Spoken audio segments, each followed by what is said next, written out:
What is the Bhagavad Gita? The Bhagavad Gita is the Word of God in person. It is the divine conversation between a man called Arjuna and God himself in the human form, Lord Krishna. The conversation took place in Kurukshetra, India, more than 5,000 years ago. The Bhagavad Gita answers the all-important questions of who are we? Who is God?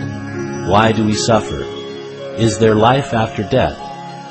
Is there life on other planets? How do we become and remain happy in this and the next life? How can we attain the kingdom of God? This is a narration of the Bhagavad Gita verses published by the Bhaktivedanta Book Trust International, Los Angeles.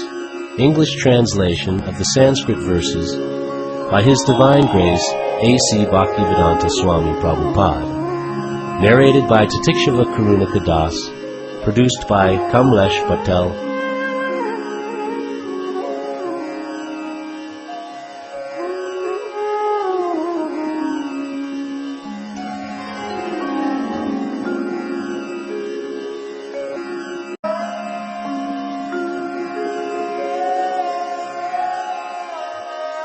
One may ask, what led to the great war on the battlefield of Kurukshetra, where the Bhagavad Gita was spoken? More than 5,000 years ago, the great king Vichitravirya passed away.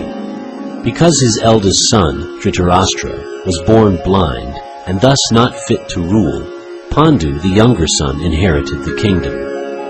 After the death of King Pandu, his 5 sons, known as the Pandavas, became the lawful inheritors of the kingdom. But as the Pandavas were just still boys, Dhritarashtra assumed the throne for himself. Dhritarashtra had 100 sons, known as the Kauravas. When the Pandavas came of age and were ready to rule the kingdom, they did not want the entire kingdom for themselves, which was rightfully theirs. They were willing to share the kingdom with their cousins. Thus the kingdom was divided into 2 halves between the Pandavas and the Kauravas. Duryodhana, the eldest of the Kauravas, was not satisfied with his share. He wanted to enjoy the entire kingdom for himself. He made several attempts to kill the Pandavas, but was unsuccessful. He then unlawfully took possession of the entire kingdom and forced the Pandavas into exile. The Pandavas then requested just 5 villages, 1 for each brother. To this Duryodhana replied he would not give them enough land to stick a pin into.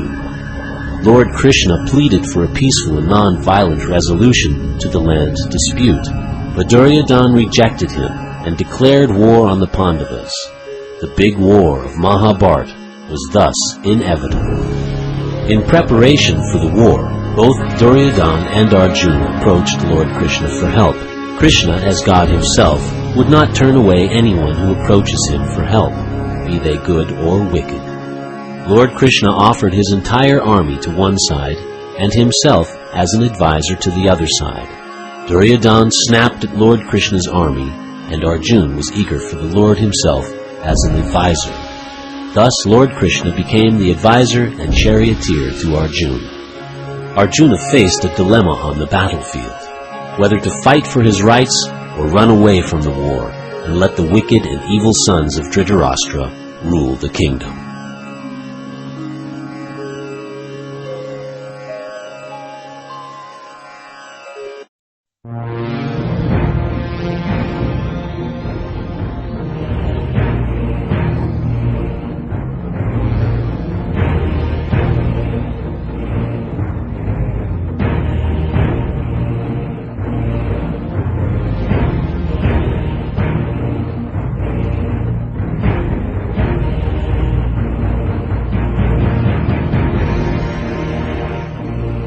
Bhagavad Gita, Chapter 1, Observing the Armies on the Battlefield of Kurukshetra.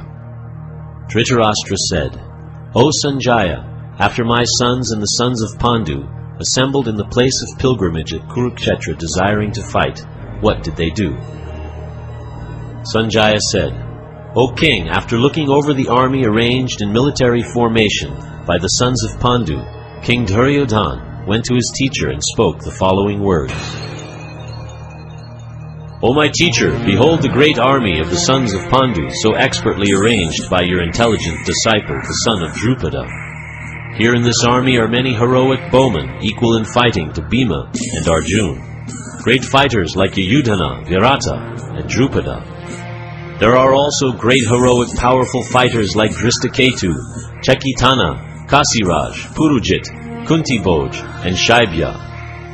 There are the mighty Yadumanu, the very powerful Uttamaja, the son of Subhadra, and the sons of Draupadi. All these warriors are great chariot fighters. But for your information, O best of the Brahmanas, let me tell you about the captains who are especially qualified to lead my military force. There are personalities like you, Bhishma, Karna, Kripa, Ashvatthama, Vikarna, and the son of Somadatta called Borishrava, who are always victorious in battle. There are many other heroes who are prepared to lay down their lives for my sake. All of them are well equipped with different kinds of weapons, and all are experienced in military science. Our strength is immeasurable, and we are perfectly protected by Grandfather Bhishma, whereas the strength of the Pandavas, carefully protected by Bhima, is limited. All of you must now give full support to Grandfather Bhishma as you stand at your respective strategic points of entrance into the phalanx of the army.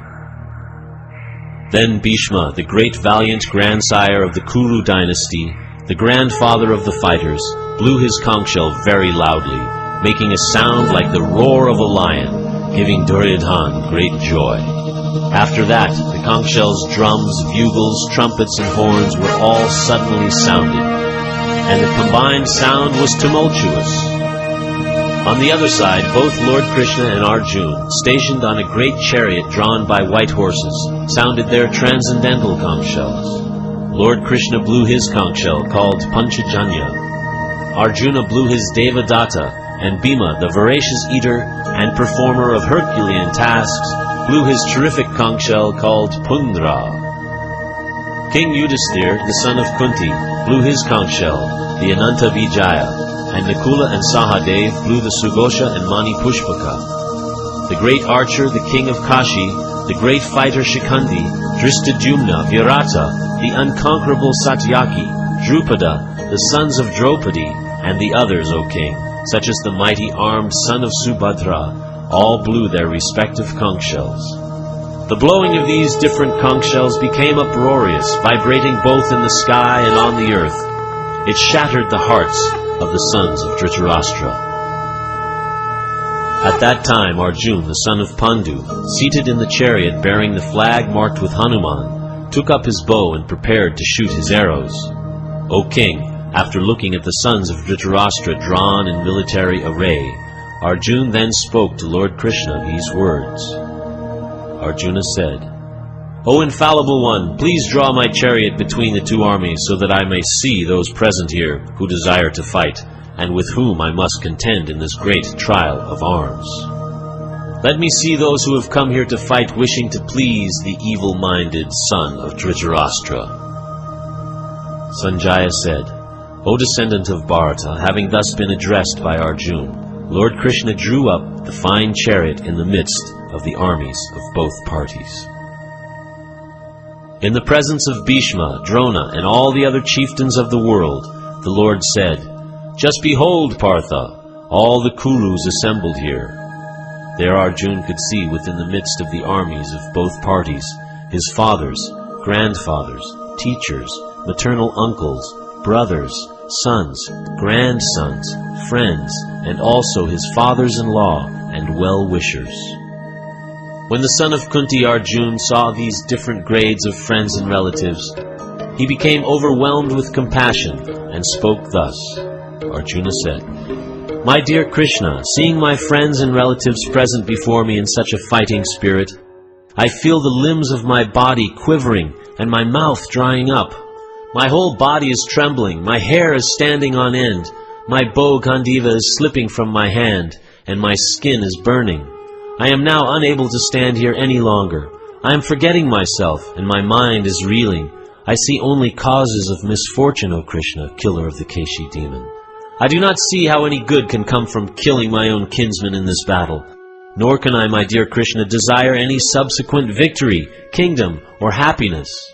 O Govinda, of what avail to us are a kingdom, happiness, or even life itself, when all those for whom we may desire them are now arrayed on this battlefield? O Madhusudana, when teachers, fathers, sons, grandfathers, maternal uncles, fathers-in-law, grandsons, brothers-in-law, and other relatives are ready to give up their lives and properties and are standing before me, why should I wish to kill them, even though they might otherwise kill me? O maintainer of all living entities, I am not prepared to fight with them, even in exchange for the 3 worlds, let alone this earth. What pleasure will we derive from killing the sons of Dhritarashtra? Sin will overcome us if we slay such aggressors. Therefore it is not proper for us to kill the sons of Dhritarashtra and our friends. What should we gain, O Krishna, husband of the goddess of fortune? And how could we be happy by killing our own kinsmen?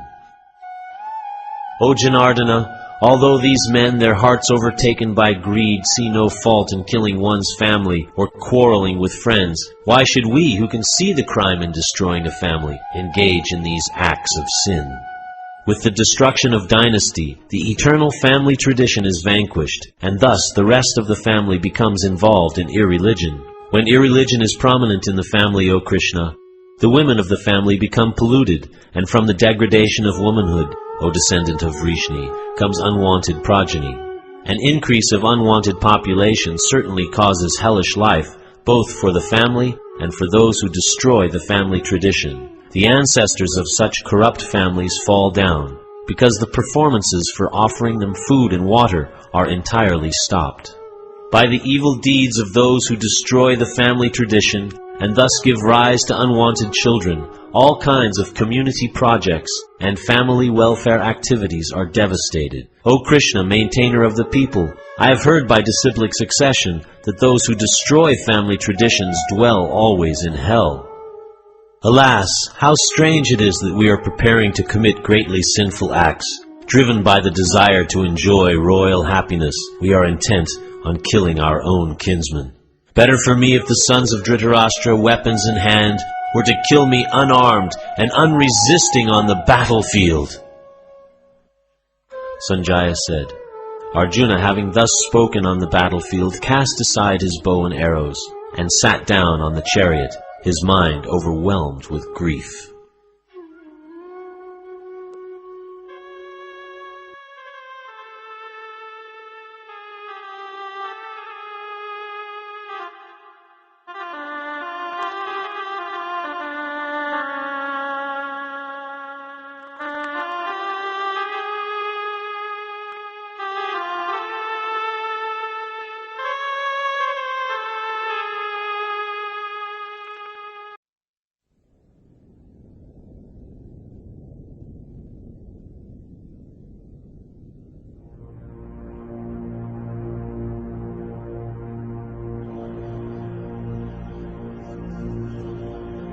Chapter 2, Contents of the Gita Summarized. Sanjaya said, seeing Arjuna full of compassion, his mind depressed, his eyes full of tears, Madhusudana, Krishna, spoke the following words. The Supreme Personality of Godhead said, My dear Arjuna, how have these impurities come upon you? They are not at all befitting a man who knows the value of life. They lead not to higher planets, but to infamy. O son of Pritha, do not yield to this degrading impotence. It does not become you. Give up such petty weakness of heart, and arise, O chastiser of the enemy. Arjuna said, O killer of enemies, O killer of Madhu, how can I counterattack with arrows in battle men like Bhishma and Drona, who are worthy of my worship? It would be better to live in this world by begging than to live at the cost of the lives of great souls who are my teachers. Even though desiring worldly gain, they are superiors.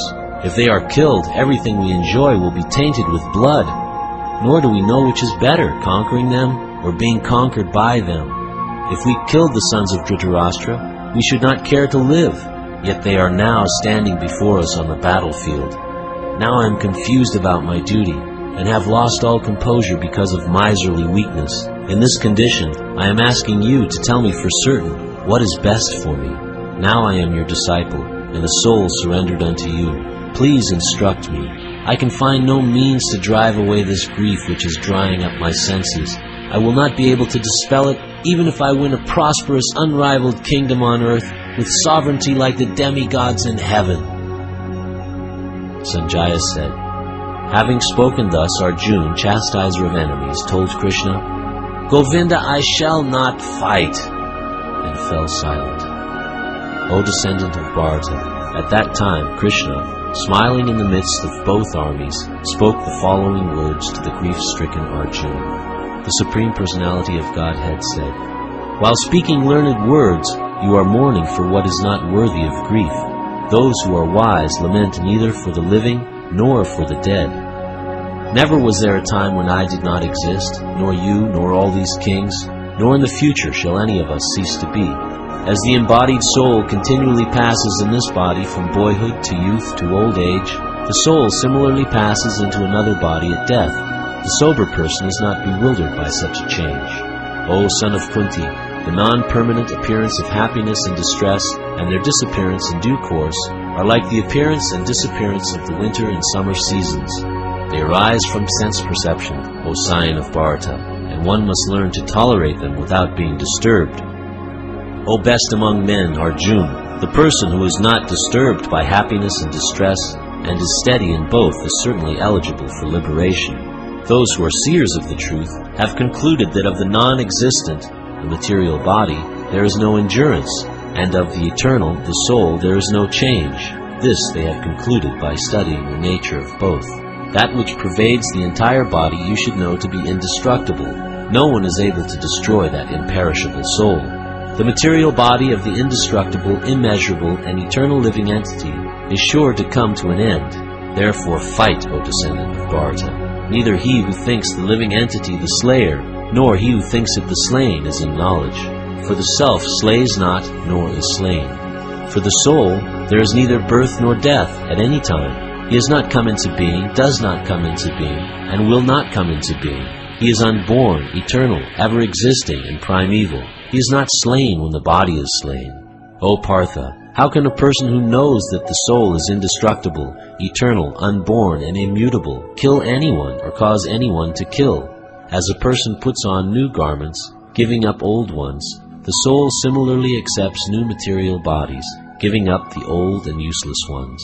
The soul can never be cut into pieces by any weapon, nor burned by fire, nor moistened by water, nor withered by the wind.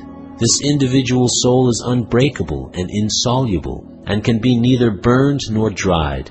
He is everlasting, present everywhere, unchangeable, immovable, and eternally the same. It is said that the soul is invisible, inconceivable, and immutable. Knowing this, you should not grieve for the body. If, however, you think the soul, or the symptoms of life, is always born and dies forever, you still have no reason to lament, O mighty armed. One who has taken his birth is sure to die, and after death one is sure to take birth again. Therefore, in the unavoidable discharge of your duty, you should not lament. All created beings are unmanifest in their beginning, manifest in their interim state, and unmanifest again when annihilated. So what need is there for lamentation? Some look on the soul as amazing, some describe him as amazing, and some hear of him as amazing, while others, even after hearing about him, cannot understand him at all. O descendant of Bharata, he who dwells in the body can never be slain. Therefore, you need not grieve for any living being. Considering your specific duty as a Kshatriya, you should know that there is no better engagement for you than fighting on religious principles, and so there is no need for hesitation. O Partha, happy are the Kshatriyas to whom such fighting opportunities come unsought, opening for them the doors of the heavenly planets. If, however, you do not perform your religious duty of fighting, then you will certainly incur sins for neglecting your duties, and thus lose your reputation as a fighter. People will always speak of your infamy, and for a respectable person, dishonor is worse than death. The great generals who have highly esteemed your name and fame will think that you have left the battlefield out of fear only, and thus they will consider you insignificant. Your enemies will describe you in many unkind words, and scorn your ability. What could be more painful for you? O son of Kunti, either you will be killed on the battlefield and attain the heavenly planets, or you will conquer and enjoy the earthly kingdom. Therefore get up with determination and fight. Do thou fight for the sake of fighting, without considering happiness or distress, loss or gain, victory or defeat, and by so doing you shall never incur sin. Thus far I have described this knowledge to you through analytical study. Now listen as I explain it in terms of working without fruit of results. O son of Pritha, when you act in such knowledge, you can free yourself from the bondage of works. In this endeavor there is no loss or diminution, and a little advancement on this path can protect one from the most dangerous type of fear. Those who are on this path are resolute in purpose, and their aim is one. O beloved child of the Kurus, the intelligence of those who are irresolute is many-branched. Men of small knowledge are very much attached to the flowery words of the Vedas, which recommend various fruitive activities for elevation to heavenly planets, resultant good birth, power, and so forth. Being desirous of sense gratification and opulent life, they say that there is nothing more than this. In the minds of those who are too attached to sense enjoyment and material opulence, and who are bewildered by such things, the resolute determination for devotional service to the Supreme Lord does not take place. The Vedas deal mainly with the subject of the three modes of material nature. O Arjuna, become transcendental to these three modes, be free from all dualities, and from all anxiety for gain and safety, and be established in the Self. All purposes served by a small well can at once be served by a great reservoir of water. Similarly, all the purposes of the Vedas can be served to one who knows the purpose behind them.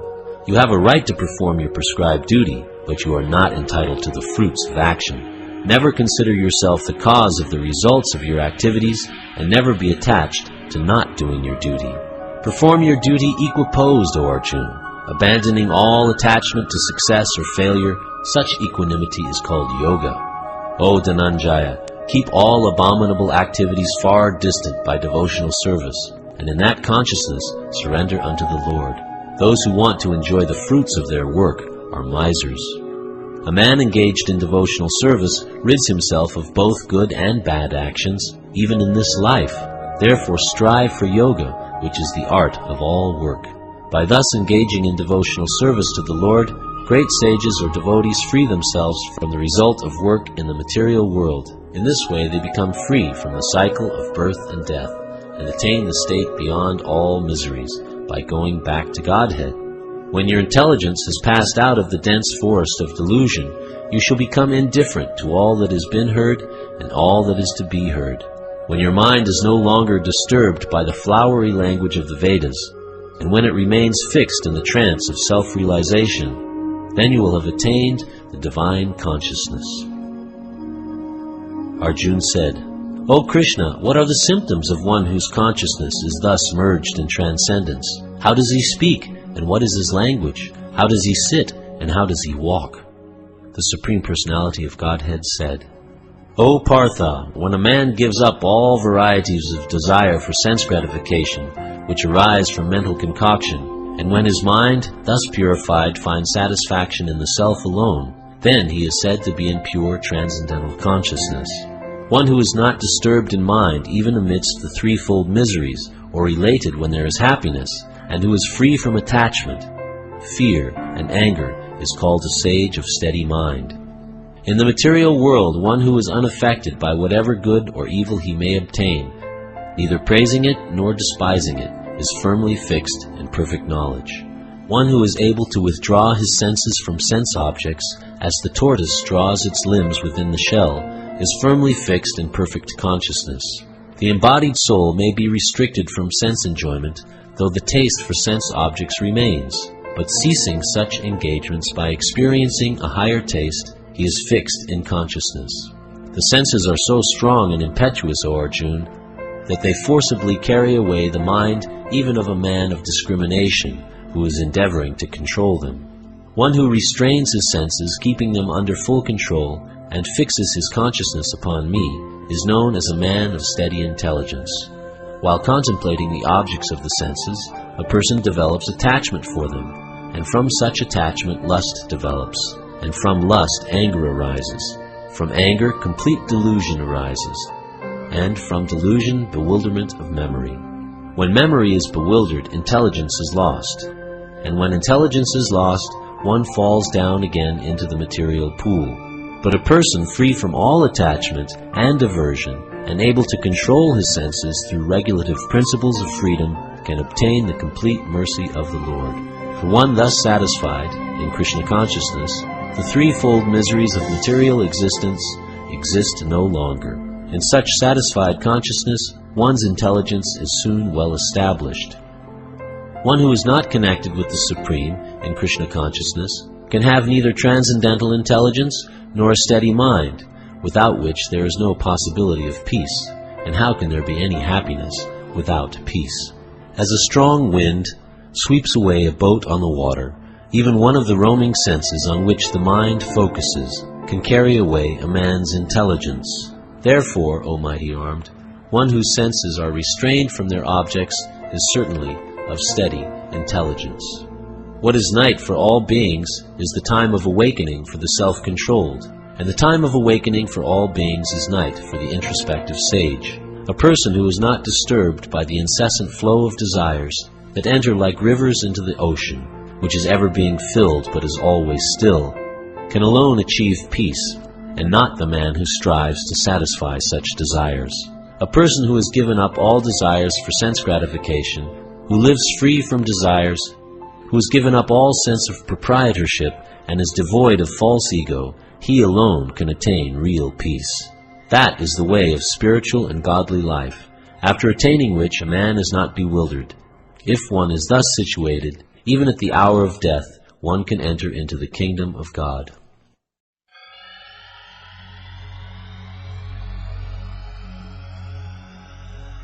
Chapter 3. Karma Yoga. Arjuna said, O Janardana, O Keshava, why do you want to engage me in this ghastly warfare if you think that intelligence is better than fruitive work? My intelligence is bewildered by your equivocal instructions. Therefore, please tell me decisively which will be most beneficial for me. The Supreme Personality of Godhead said, O sinless Arjuna, I have already explained that there are two classes of men who try to realize the self. Some are inclined to understand it by empirical philosophical speculation, and others by devotional service.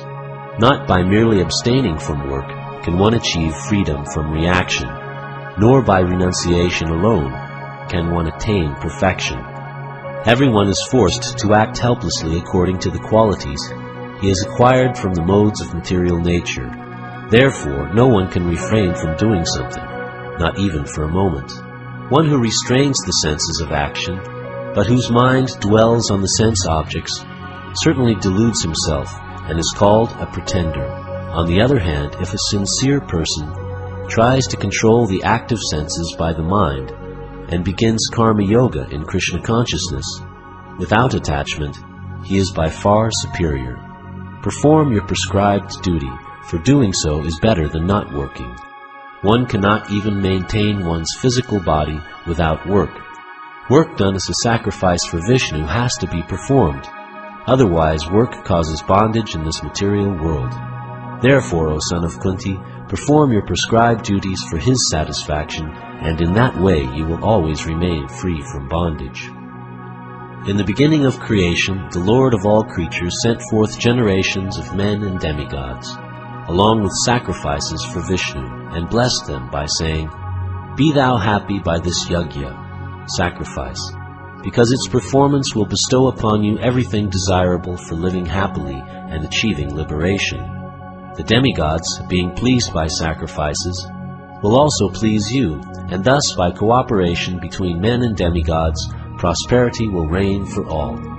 In charge of the various necessities of life, the demigods, being satisfied by the performance of yajna, sacrifice, will supply all necessities to you.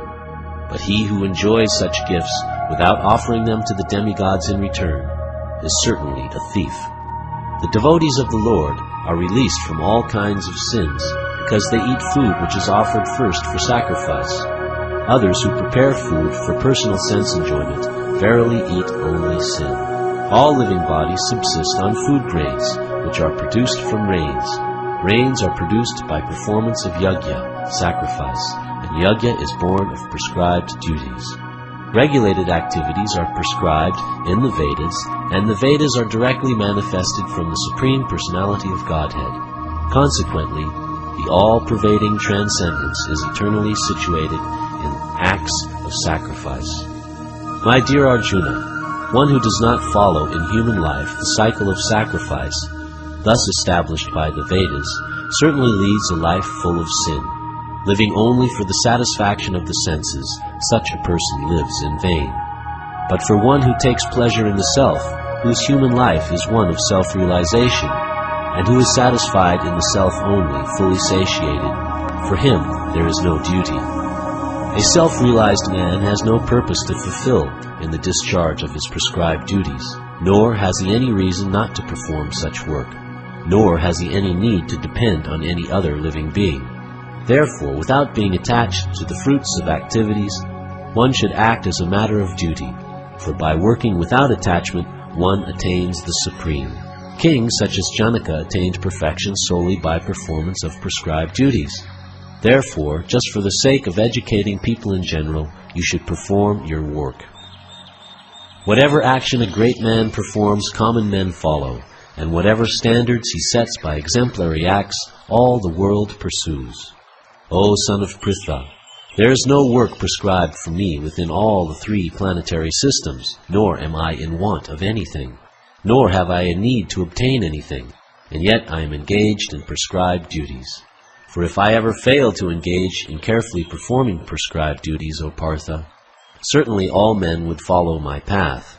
If I did not perform prescribed duties, all these worlds would be put into ruination. I would be the cause of creating unwanted population, and I would thereby destroy the peace of all living beings. As the ignorant perform their duties with attachment to results, the learned may similarly act, but without attachment, for the sake of leading people on the right path, so as not to disrupt the minds of ignorant men attached to the fruit of results of prescribed duties. A learned person should not induce them to stop work. Rather, by working in the spirit of devotion, he should engage them in all sorts of activities for the gradual development of Krishna consciousness.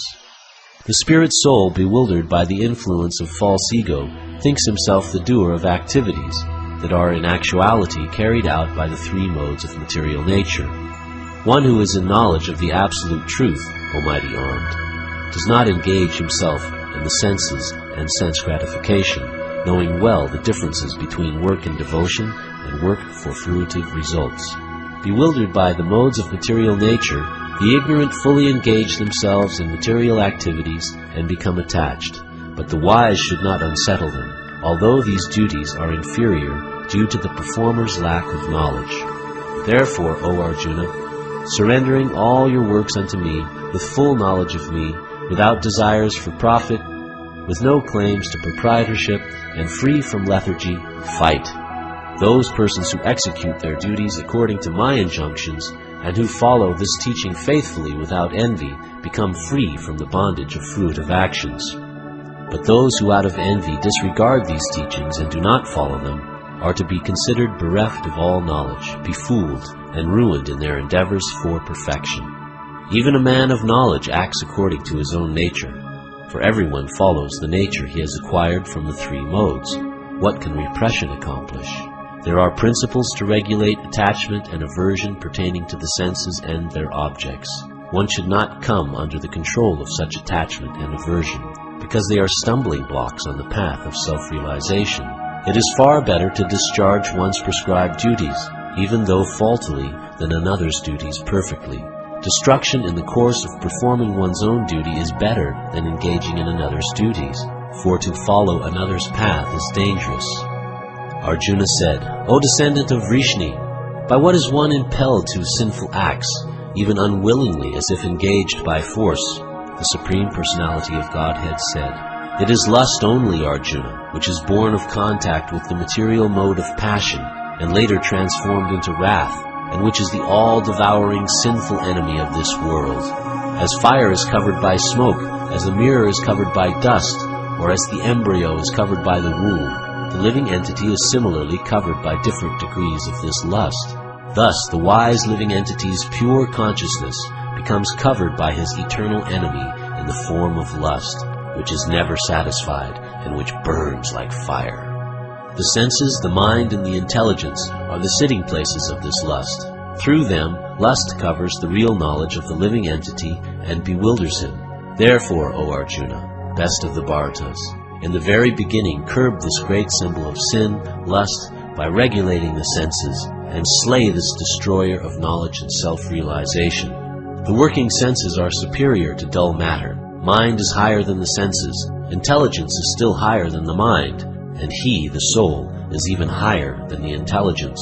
Thus, knowing oneself to be transcendental to the material senses, mind, and intelligence, O mighty armed Arjuna, one should steady the mind by deliberate spiritual intelligence, Krishna consciousness, and thus, by spiritual strength, conquer this insatiable enemy known as lust.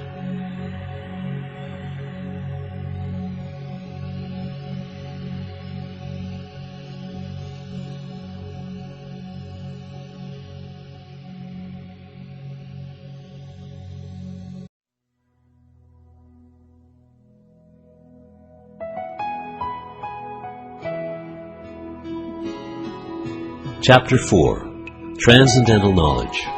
The personality of Godhead, Lord Sri Krishna, said, I instructed this imperishable science of yoga to the sun god, Vivishwan, and Vivishwan instructed it to Manu, the father of mankind, and Manu in turn instructed it to Ikshvaku. This supreme science was thus received through the chain of disciplic succession, and the saintly kings understood it in that way. But in due course of time the succession was broken, and therefore the science as it is appears to be lost. That very ancient science of the relationship with the Supreme is today told by me to you, because you are my devotee as well as my friend, and can therefore understand the transcendental mystery of this science. Arjuna said, The sun god Vivishwan is senior by birth to you. How am I to understand that in the beginning you instructed this science to him? The personality of Godhead said, Many births both you and I have passed. I can remember all of them, but you cannot, O subduer of the enemy. Although I am unborn and my transcendental body never deteriorates, and although I am the Lord of all living entities, I still appear in every millennium in my original transcendental form. Whenever and wherever there is a decline in religious practice, O descendant of Bharata, and a predominant rise of irreligion, at that time I descend myself, to deliver the pious and to annihilate the miscreants, as well as to re-establish the principles of religion. I myself appear millennium after millennium. One who knows the transcendental nature of my appearance and activities does not, upon leaving the body, take his birth again in this material world, but attains my eternal abode, O Arjuna. Being freed from attachment, fear, and anger, being fully absorbed in me and taking refuge in me, many persons in the past became purified by knowledge of me, and thus they all attained transcendental love for me. As all surrender unto me, I reward them accordingly. Everyone follows my path in all respects, O son of Pritha. Men in this world desire success and fruitive activities, and therefore they worship the demigods. Quickly, of course, men get results from fruitive work in this world. According to the three modes of material nature, and the work associated with them, the four divisions of human society are created by me. And although I am the creator of this system, you should know that I am yet the non-doer, being unchangeable. There is no work that affects me, nor do I aspire for the fruits of action. One who understands this truth about me also does not become entangled in the fruit of reactions of work. All the liberated souls in ancient times acted with this understanding of my transcendental nature. Therefore you should perform your duty following in their footsteps. Even the intelligent are bewildered in determining what is action and what is inaction. Now I shall explain to you what action is, knowing which you shall be liberated from all misfortune. The intricacies of action are very hard to understand. Therefore one should know properly what action is, what forbidden action is, and what inaction is. One who sees inaction in action and action in inaction is intelligent among men, and he is in the transcendental position, although engaged in all sorts of activities. One who is understood to be in full knowledge, whose every endeavor is devoid of desire for sense gratification, He is said by sages to be a worker for whom the reactions of work have been burned up by the fire of perfect knowledge. Abandoning all attachment to the results of his activities, ever satisfied and independent, he performs no fruitive action, although engaged in all kinds of undertakings. Such a man of understanding acts with mind and intelligence perfectly controlled, gives up all sense of proprietorship over his possessions, and acts only for the bare necessities of life. Thus working, he is not affected by sinful reactions. He who is satisfied with gain, which comes of its own accord, who is free from duality and does not envy, who is steady in both success and failure, is never entangled, although performing actions. The work of a man who is unattached to the modes of material nature and who is fully situated in transcendental knowledge merges entirely into transcendence. A person who is fully absorbed in Krishna consciousness is sure to attain the spiritual kingdom because of his full contribution to spiritual activities, in which the consummation is absolute and that which is offered is of the same spiritual nature.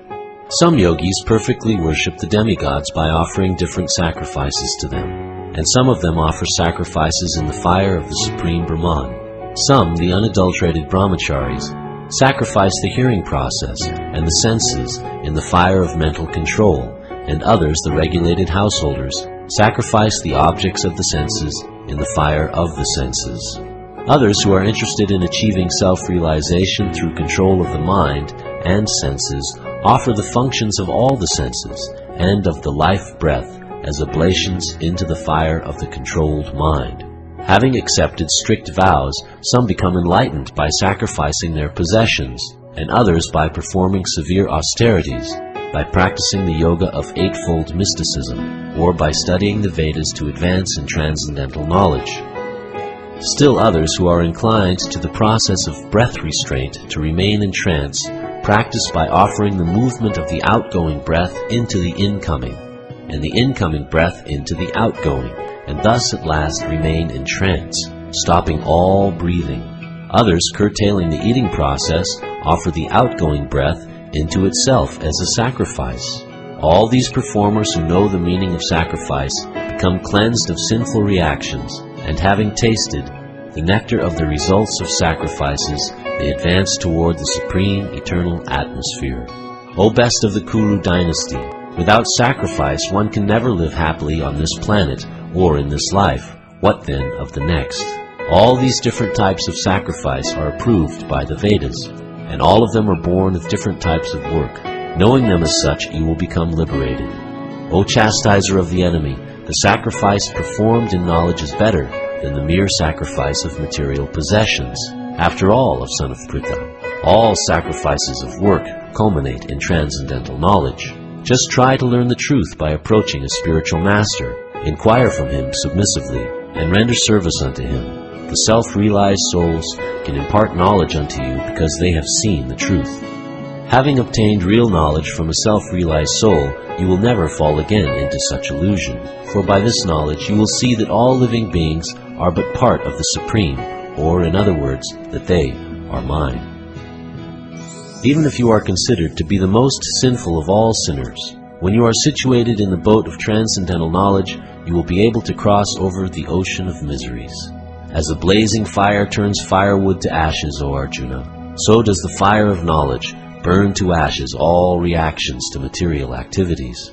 In this world there is nothing so sublime and pure as transcendental knowledge. Such knowledge is the mature fruit of all mysticism, and one who has become accomplished in the practice of devotional service enjoys this knowledge within himself in due course of time. A faithful man who is dedicated to transcendental knowledge and who subdues his senses is eligible to achieve such knowledge. And having achieved it, he quickly attains the supreme spiritual peace. But ignorant and faithless persons who doubt the revealed scriptures do not attain God consciousness. They fall down. For the doubting soul there is happiness neither in this world nor in the next. One who acts in devotional service, renouncing the fruits of his actions, and whose doubts have been destroyed by transcendental knowledge, is situated factually in the self. Thus he is not bound by the reactions of work, O conqueror of riches. Therefore the doubts which have arisen in your heart out of ignorance should be slashed by the weapon of knowledge. Armed with yoga, O Bharata, stand and fight.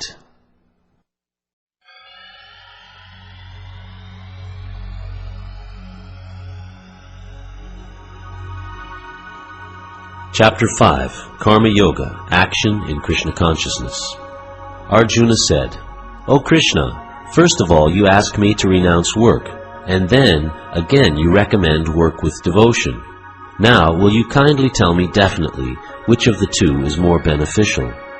The personality of Godhead replied, the renunciation of work and work in devotion are both good for liberation, but of the two, work in devotional service is better than renunciation of work.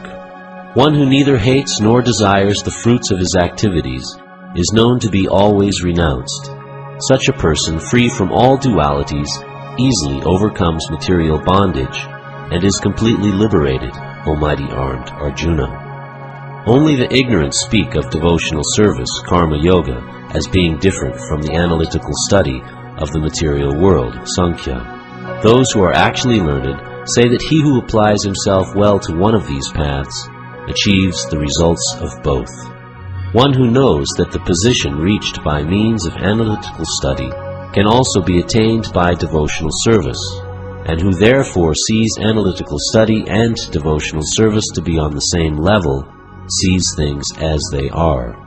Merely renouncing all activities, yet not engaging in the devotional service of the Lord, cannot make one happy, but a thoughtful person engaged in devotional service can achieve the supreme without delay. One who works in devotion, who is a pure soul, and who controls his mind and senses, is dear to everyone, and everyone is dear to him. Though always working, such a man is never entangled. A person in the divine consciousness, although engaged in seeing, hearing, touching, smelling, eating, moving about, sleeping and breathing, always knows within himself that he actually does nothing at all, because while speaking, evacuating, receiving, or opening or closing his eyes, he always knows that only the material senses are engaged with their objects, and that he is aloof from them. One who performs his duty without attachment, surrendering the results unto the Supreme Lord, is unaffected by sinful action, as the lotus leaf is untouched by water. The yogis, abandoning attachment, act with body, mind, intelligence, and even with the senses, only for the purpose of purification. The steadily devoted soul attains unadulterated peace because he offers the result of all activities to me, whereas a person who is not in union with the divine, who is greedy for the fruits of his labor, becomes entangled. When the embodied living being controls his nature and mentally renounces all actions, he resides happily in the city of 9 gates, the material body, neither working nor causing work to be done. The embodied spirit, master of the city of his body, does not create activities, nor does he induce people to act, nor does he create the fruits of action. All this is enacted by the modes of material nature. Nor does the Supreme Lord assume anyone's sinful or pious activities. Embodied beings, however, are bewildered because of the ignorance which covers their real knowledge. When, however, one is enlightened with the knowledge by which nescience is destroyed, then his knowledge reveals everything, as the sun lights up everything in the daytime. When one's intelligence, mind, faith, and refuge are all fixed in the Supreme, then one becomes fully cleansed of misgivings through complete knowledge and thus proceeds straight on the path of liberation. The humble sage, by virtue of true knowledge, sees with equal vision a learned and gentle Brahmana, a cow, an elephant, a dog, and a dog-eater, outcast. Those whose minds are established in sameness and equanimity have already conquered the conditions of birth and death. They are flawless like Brahman, and thus they are already situated in Brahman. A person who neither rejoices upon achieving something pleasant, nor laments upon obtaining something unpleasant, who is self-intelligent, who is unbewildered, and who knows the science of God, is already situated in transcendence. Such a liberated person is not attracted to material sense pleasure, but is always in trance, enjoying the pleasure within. In this way, the self-realized person enjoys unlimited happiness, for he concentrates on the Supreme. An intelligent person does not take part in the sources of misery, which are due to contact with the material senses. O son of Kunti, such pleasures have a beginning and an end, and so the wise man does not delight in them. Before giving up this present body, if one is able to tolerate the urges of the material senses and check the force of desire and anger, he is well situated and is happy in this world.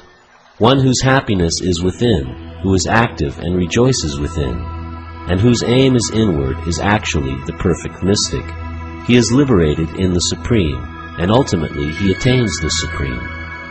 Those who are beyond the dualities that arise from doubts, whose minds are engaged within, who are always busy working for the welfare of all living beings, and who are free from all sins, achieve liberation in the Supreme. Those who are free from anger and all material desires, who are self-realized, self-disciplined, and constantly endeavoring for perfection, are assured of liberation in the Supreme in the very near future. Shutting out all external sense objects, keeping the eyes and vision concentrated between the two eyebrows, suspending inward and outward breaths within the nostrils, and thus controlling the mind, senses, and intelligence, the transcendentalist, aiming at liberation, becomes free from desire, fear, and anger. One who is always in this state is certainly liberated. A person in full consciousness of me, knowing me to be the ultimate beneficiary of all sacrifices and austerities, the Supreme Lord of all planets and demigods, and the benefactor and well-wisher of all living entities, attains peace from the pangs of material miseries.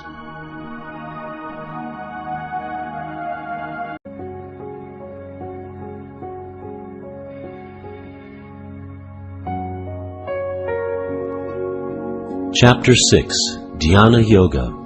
The Supreme Personality of Godhead said, "One who is unattached to the fruits of his work and who works as he is obligated is in the renounced order of life, and he is the true mystic, not he who lights no fire and performs no duty." What is called renunciation, you should know to be the same as yoga, or linking oneself with the Supreme, O son of Pandu. For one can never become a yogi unless he renounces the desire for sense gratification. For one who is a neophyte in the eightfold yoga system, work is said to be the means, and for one who is already elevated in yoga, cessation of all material activities is said to be the means. A person is said to be elevated in yoga when, having renounced all material desires, he neither acts for sense gratification nor engages in fruitive activities. One must deliver himself with the help of his mind, and not degrade himself. The mind is the friend of the conditioned soul, and his enemy as well.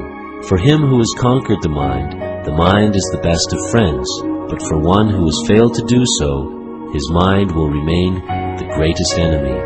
For one who has conquered the mind, the supersoul is already reached, for he has attained tranquility. To such a man, happiness and distress, heat and cold, honor and dishonor are all the same. A person is said to be established in self-realization and is called a yogi or mystic when he is fully satisfied by virtue of acquired knowledge and realization. Such a person is situated in transcendence and is self-controlled. He sees everything, whether it be pebbles, stones, or gold, as the same. A person is considered still further advanced when he regards honest well-wishers, affectionate benefactors, the neutral, mediators, the envious, friends and enemies, the pious and the sinners, all with an equal mind. A transcendentalist should always engage his body, mind, and self in relationship with the Supreme. He should live alone in a secluded place, and should always carefully control his mind. He should be free from desires and feelings of possessiveness. To practice yoga, one should go to a secluded place and should lay kusha grass on the ground, and then cover it with a deerskin and a soft cloth. The seat should be neither too high nor too low, and should be situated in a sacred place. The yogi should then sit on it very firmly and practice yoga to purify the heart by controlling his mind, senses, and activities, and fixing the mind on one point. One should hold one's body, neck, and head erect in a straight line and stare steadily at the tip of the nose. Thus, with an unagitated, subdued mind, devoid of fear, completely free from sex life, one should meditate upon me within the heart and make me the ultimate goal of life. Thus, practicing constant control of the body, mind, and activities, the mystic transcendentalist, his mind regulated, attains to the kingdom of God, or the abode of Krishna, by cessation of material existence. There is no possibility of one's becoming a yogi, O Arjuna, if one eats too much, or eats too little, sleeps too much, or does not sleep enough. He who is regulated in his habits of eating, sleeping, recreation, and work can mitigate all material pains by practicing the yoga system. When the yogi, by practice of yoga, disciplines his mental activities and becomes situated in transcendence, devoid of all material desires, he is said to be well established in yoga. As a lamp in a windless place does not waver, so the transcendentalist, whose mind is controlled, remains always steady in his meditation on the transcendent self. In the stage of perfection called trance or samadhi, one's mind is completely restrained from material mental activities by practice of yoga. This perfection is characterized by one's ability to see the self by the pure mind and to relish and rejoice in the self. In that joyous state, one is situated in boundless transcendental happiness, realized through transcendental senses. Established thus, one never departs from the truth, and upon gaining this, he thinks there is no greater gain. Being situated in such a position, one is never shaken, even in the midst of greatest difficulty. This indeed is actual freedom from all miseries arising from material contact. One should engage oneself in the practice of yoga with determination and faith, and not be deviated from the path. One should abandon without exception all material desires born of mental speculation, and thus control all the senses on all sides by the mind.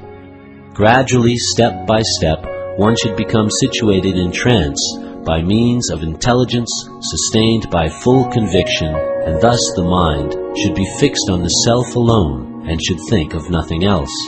From wherever the mind wanders due to its flickering and unsteady nature, one must certainly withdraw it and bring it back under the control of the self. The yogi whose mind is fixed on me verily attains the highest perfection of transcendental happiness. He is beyond the mode of passion. He realizes his qualitative identity with the Supreme, and thus he is freed from all reactions to past deeds.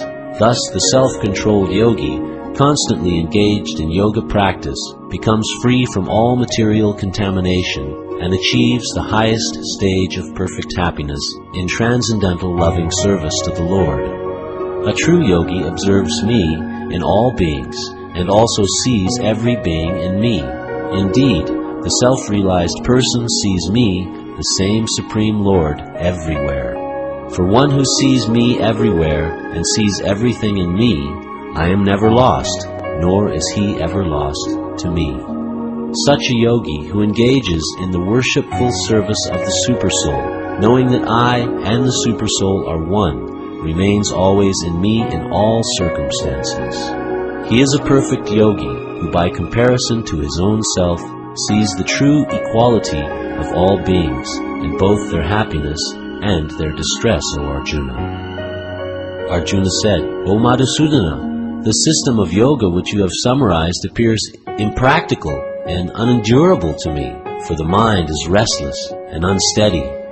For the mind is restless, turbulent, obstinate, and very strong, O Krishna, and to subdue it, I think, is more difficult than controlling the wind.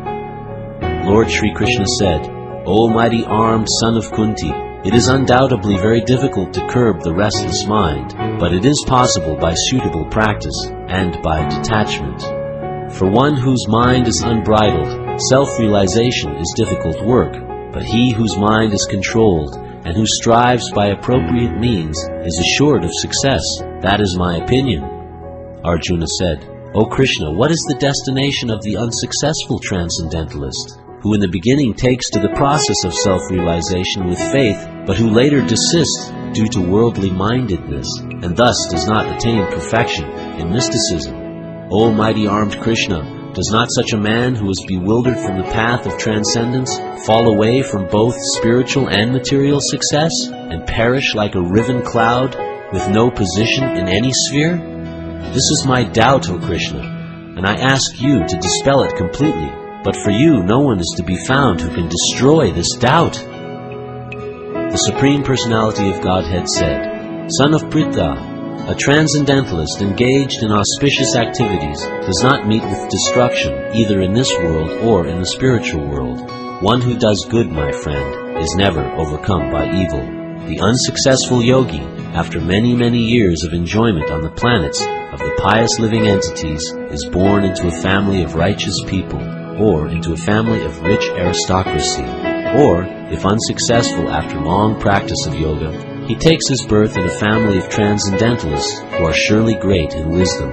Certainly such a birth is rare in this world. On taking such a birth, he revives the divine consciousness of his previous life, and he again tries to make further progress in order to achieve complete success, O son of Kuru. By virtue of the divine consciousness of his previous life, he automatically becomes attracted to the yogic principles, even without seeking them.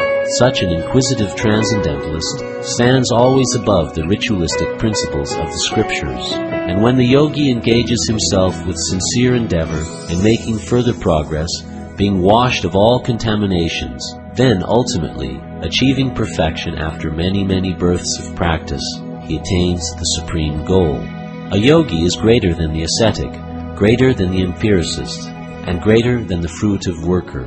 Therefore, O Arjuna, in all circumstances, be a yogi.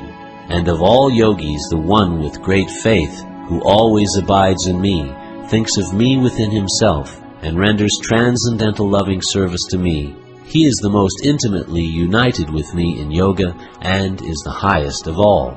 That is my opinion.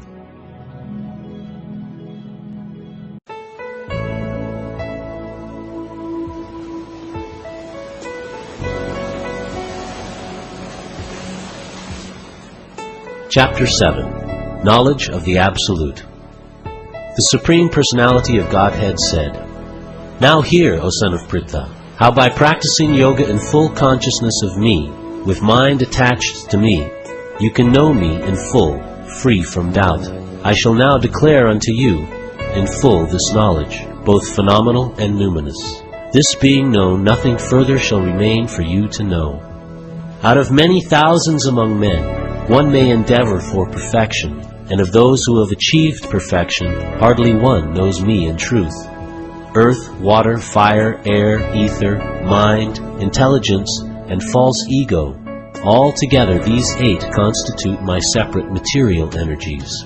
Besides these, O mighty armed Arjuna, there is another superior energy of mine, which comprises the living entities who are exploiting the resources of this material inferior nature. All created beings have their source in these 2 natures. Of all that is material and all that is spiritual in this world, know for certain that I am both the origin and the dissolution. O conqueror of wealth, there is no truth superior to me. Everything rests upon me, as pearls are strung on a thread. O son of Kunti, I am the taste of water, the light of the sun and the moon, the syllable Om in the Vedic mantras. I am the sound in ether and the ability in man. I am the original fragrance of the earth, and I am the heat and fire. I am the life of all that lives, and I am the penances of all ascetics. O son of Pritha, know that I am the original seed of all existence, the intelligence of the intelligent, and the prowess of all powerful men. I am the strength of the strong, devoid of passion and desire. I am sex life which is not contrary to religious principles.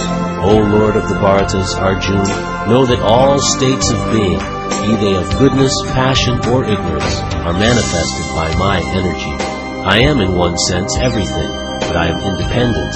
I am not under the modes of material nature, for they, on the contrary, are within me. Deluded by the three modes, goodness, passion, and ignorance, the whole world does not know me, who am above the modes and inexhaustible. This divine energy of mine, consisting of the three modes of material nature, is difficult to overcome, but those who have surrendered unto me can easily cross beyond it. Those miscreants who are grossly foolish, who are lowest among mankind, whose knowledge is stolen by illusion, and who partake of the atheistic nature of demons, do not surrender unto me.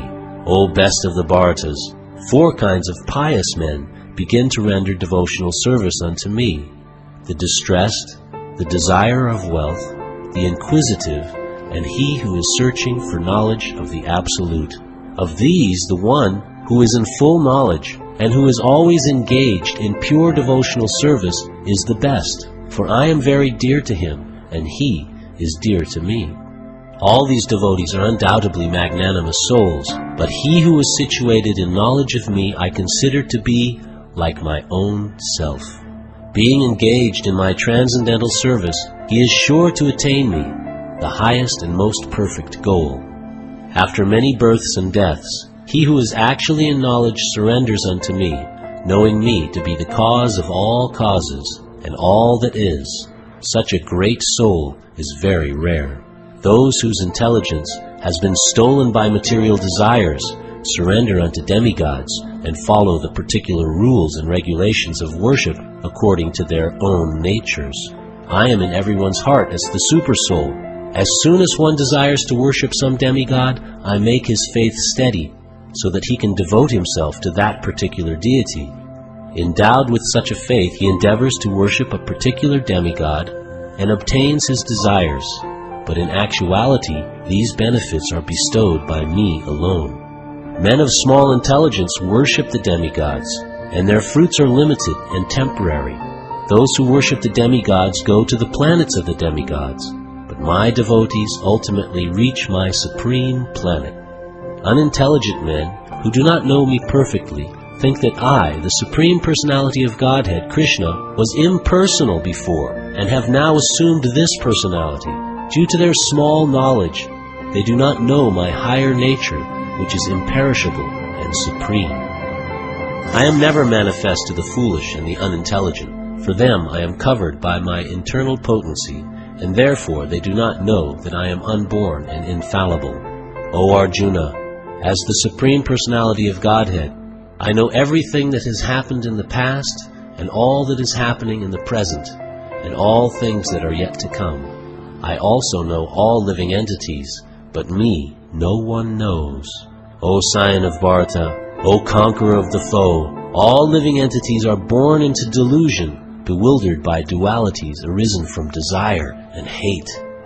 Persons who have acted piously in previous lives, and in this life, whose sinful actions are completely eradicated, are freed from the dualities of delusion, and they engage themselves in my service with determination.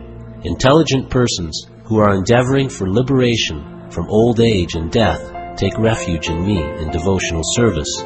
They are actually Brahman because they entirely know everything about transcendental activities. Those in full consciousness of me, who know me, the Supreme Lord, to be the governing principle of the material manifestation, of the demigods, and of all methods of sacrifice, can understand and know me, the Supreme Personality of Godhead, even at the time of death.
me as the Supreme Personality of Godhead, his mind constantly engaged in remembering me, undeviated from the path, he, O Partha, is sure to reach me.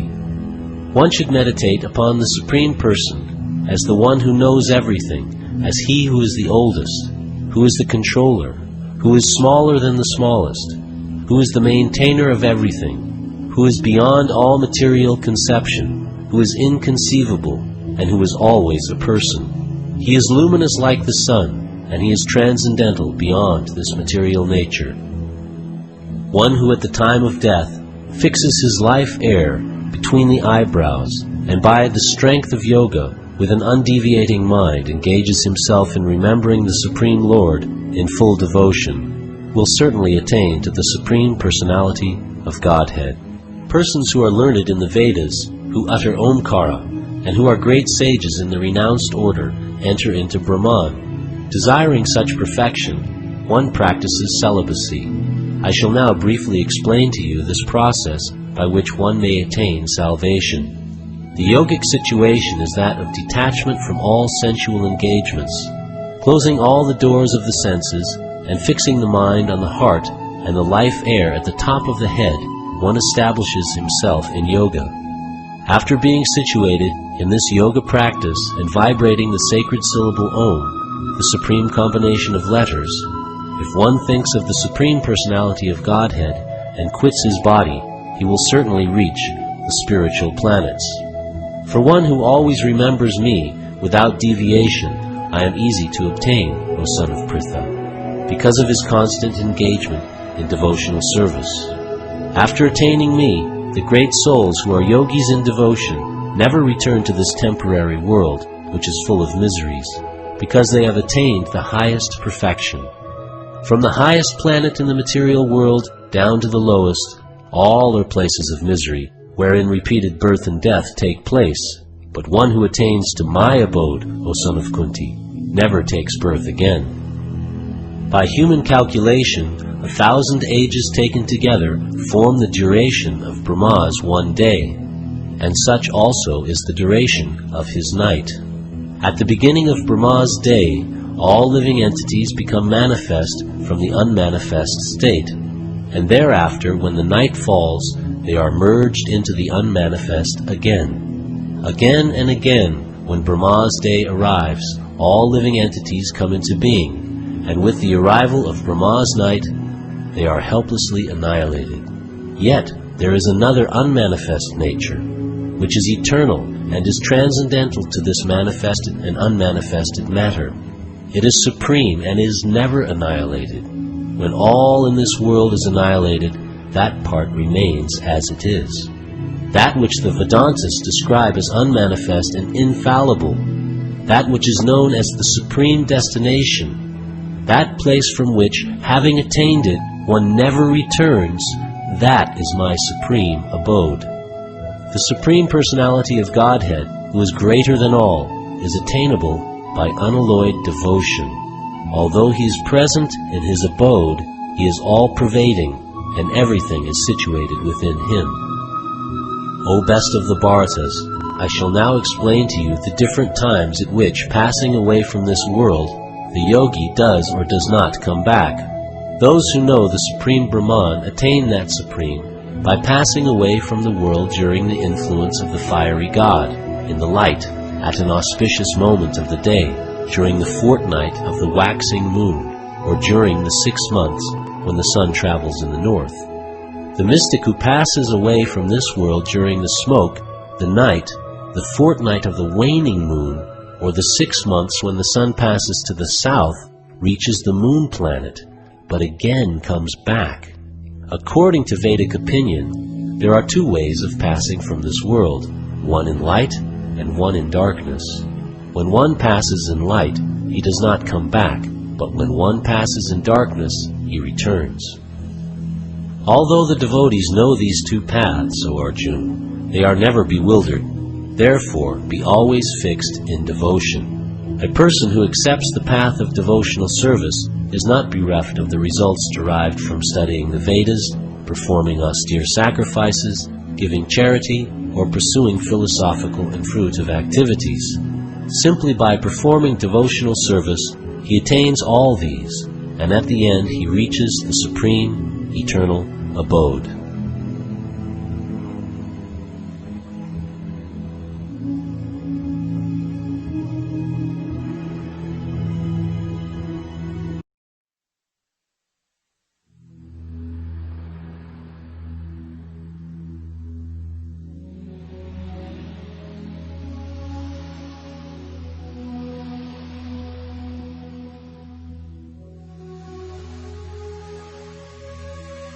Chapter 9.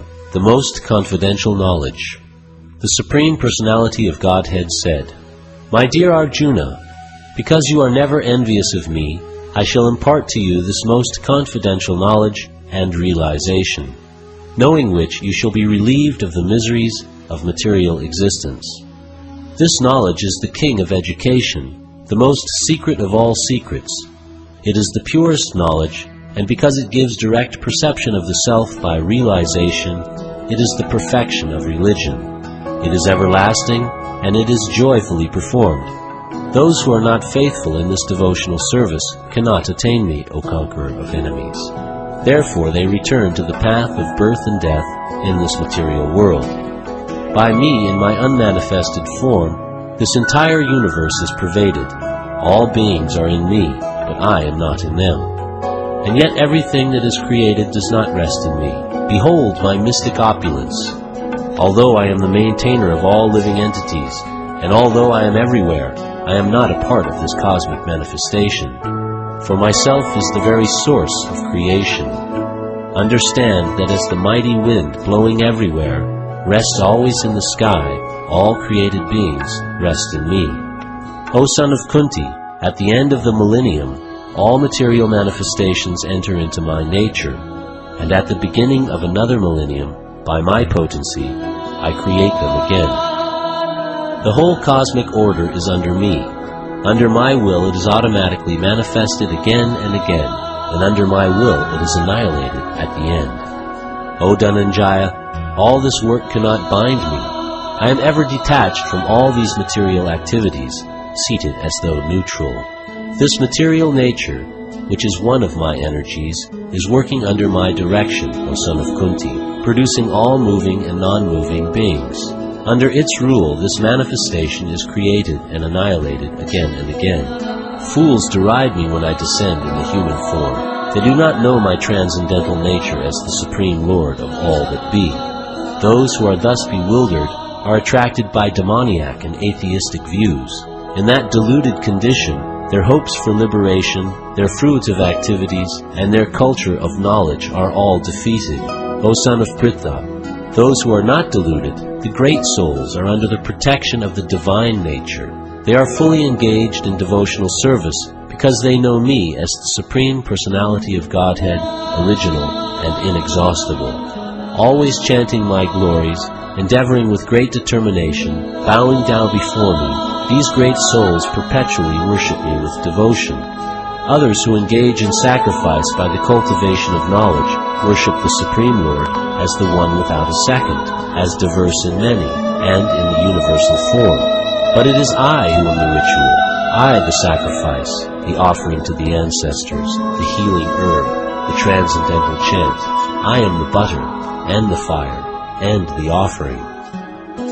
I am the father of this universe, the mother, the support, and the grandsire. I am the object of knowledge, the purifier, and the syllable Om. I am also the Rig, the Sama, and the Yajur Vedas. I am the goal, the sustainer, the master, the witness, the abode, the refuge, and the most dear friend. I am the creation and the annihilation, the basis of everything, the resting place, and the eternal seed. O Arjuna, I give heat, and I withhold and send forth the rain. I am immortality, and I am also death personified. Both spirit and matter are in me. Those who study the Vedas and drink the soma juice, seeking the heavenly planets, worship me indirectly. Purified of sinful reactions, they take birth on the pious heavenly planet of Indra, where they enjoy godly delights.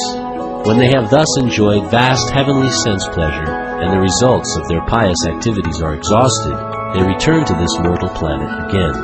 Thus, those who seek sense enjoyment by adhering to the principles of the three Vedas achieve only repeated birth and death. But those who always worship me with exclusive devotion, meditating on my transcendental form, to them I carry what they lack and preserve what they have. Those who are devotees of other gods and who worship them with faith actually worship only me, O son of Kunti, but they do so in a wrong way. I am the only enjoyer and master of all sacrifices. Therefore, those who do not recognize my true transcendental nature fall down. Those who worship the demigods will take birth among the demigods. Those who worship the ancestors go to the ancestors. Those who worship ghosts and spirits will take birth among such beings, and those who worship me will live with me. If one offers me with love and devotion a leaf, a flower, fruit, or water, I will accept it. Whatever you do, whatever you eat, whatever you offer or give away, and whatever austerities you perform, do that, O son of Kunti, as an offering to me. In this way you will be freed from bondage to work and its auspicious and inauspicious results. With your mind fixed on me in this principle of renunciation, you will be liberated and come to me. I envy no one, nor am I partial to anyone. I am equal to all, but whoever renders service unto me in devotion is a friend, is in me, and I am also a friend to him. Even if one commits the most abominable action, if he is engaged in devotional service, he has to be considered saintly, because he is properly situated in his determination. He quickly becomes righteous and attains lasting peace. O son of Kunti, declare it boldly that my devotee never perishes. O son of Pritha, those who take shelter in me, though they be of lower birth, women, Vaishyas, merchants, and Sudras, workers, can attain the supreme destination. How much more this is so of the righteous Brahmanas, the devotees, and the saintly kings. Therefore, having come to this temporary miserable world, engage in loving service unto me. Engage your mind always in thinking of me. Become my devotee, offer obeisances to me, and worship me. Being completely absorbed in me, surely you will come to me.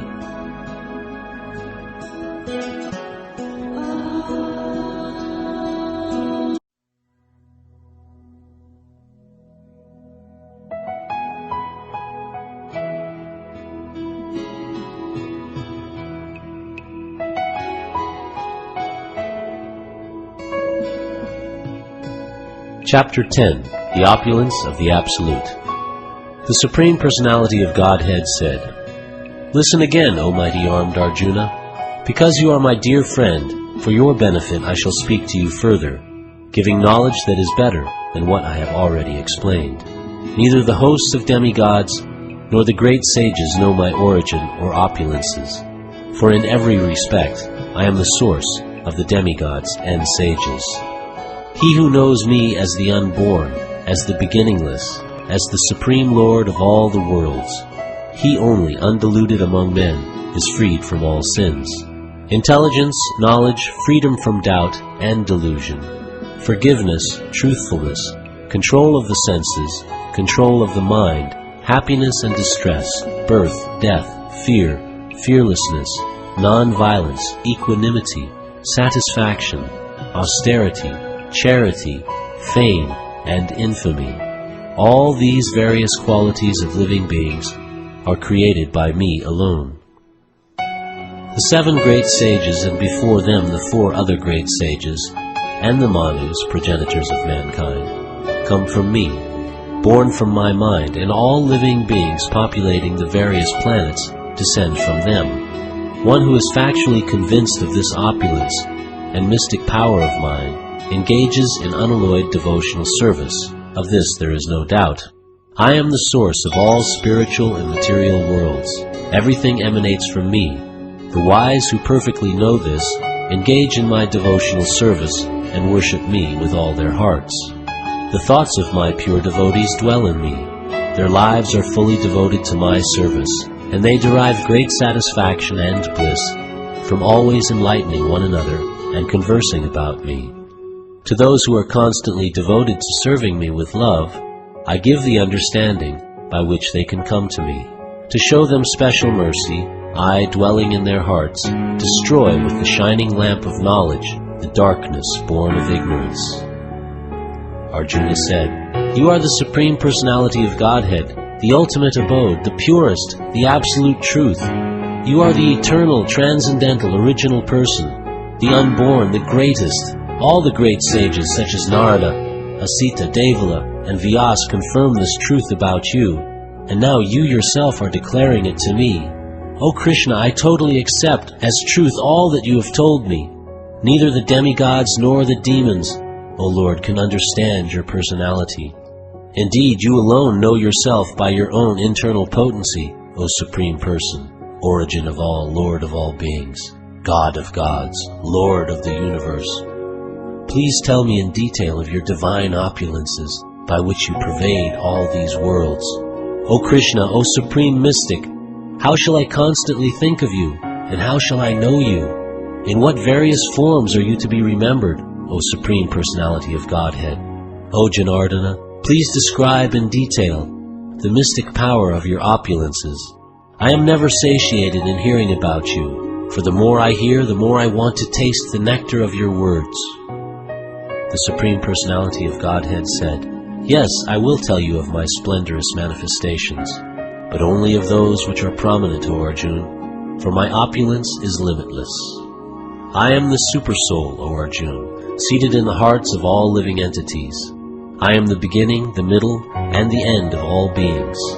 Of the Adityas I am Vishnu, of lights I am the radiant sun, of the Maruts I am Marichi, and among stars I am the moon. Of the Vedas I am the Samaveda, of the demigods I am Indra, the king of heaven. Of the senses I am the mind, and in living beings I am the living force, consciousness. Of all the Rudras I am Lord Shiva, of the Yakshas and the Rakshasas I am the Lord of wealth, Kuvera. Of the Vasus I am fire, Agni, and of mountains I am Meru. Of priests, O Arjuna, know me to be the chief, Brihaspati. Of generals I am Kartikeya, and of bodies of water I am the ocean. Of the great sages I am Brigu, of vibrations I am the transcendental Om. Of sacrifices I am the chanting of the holy names, Japa, and of immovable things I am the Himalayas. Of all trees I am the banyan tree, and of the sages among the demigods I am Narada. Of the Gandharvas I am Chitraratha, and among perfected beings I am the sage Kapila. Of horses know me to be Uchaishrava, produced during the churning of the ocean for nectar. Of lordly elephants I am Airavata, and among men I am the monarch. Of weapons I am the thunderbolt, among cows I am the Surabhi. Of causes for procreation I am Kandarpa, the god of love, and of serpents I am Vasuki. Of the many-hooded Nagas I am Ananta, and among aquatics I am the demigod Varuna. Of departed ancestors I am Aryama, and among the dispensers of law I am Yama, the lord of death. Among the Daitya demons I am the devoted Prahlad. Among subduers I am Time. Among beasts I am the lion, and among birds I am Garuda. Of purifiers I am the wind. Of the wielders of weapons I am Rama. Of fishes I am the shark, and of flowing rivers I am the Ganges. Of all creations I am the beginning and the end, and also the middle, O Arjuna. Of all sciences I am the spiritual science of the self, and among logicians I am the conclusive truth. Of letters I am the letter A, and among compound words I am the dual compound. I am also inexhaustible time, and of creators I am Brahma. I am all-devouring death, and I am the generating principle of all that is yet to be. Among women I am fame, fortune, fine speech, memory, intelligence, steadfastness, and patience. Of hymns in the Samaveda I am the Brihat Sama, and of poetry I am the Gayatri. Of months I am Margashirsha, November, December, and of seasons I am flower-bearing spring. I am also the gambling of cheats, and of the splendid I am the splendor. I am victory, I am adventure, I am the strength of the strong. Of the descendants of Vrishni I am Vasudev, and of the Pandavas I am Arjun. Of the sages I am Vyas, and among great thinkers I am Ushana. Among all means of suppressing lawlessness I am punishment, and of those who seek victory I am morality. Of secret things I am silence, and of the wise I am wisdom. Furthermore, O Arjun, I am the generating seed of all existences. There is no being moving or non-moving that can exist without me. O mighty conqueror of enemies, there is no end to my divine manifestations. What I have spoken to you is but a mere indication of my infinite opulences. Know that all opulent, beautiful, and glorious creations spring from but a spark of my splendor. But what need is there, Arjuna, for all this detailed knowledge? With a single fragment of myself, I pervade and support this entire universe.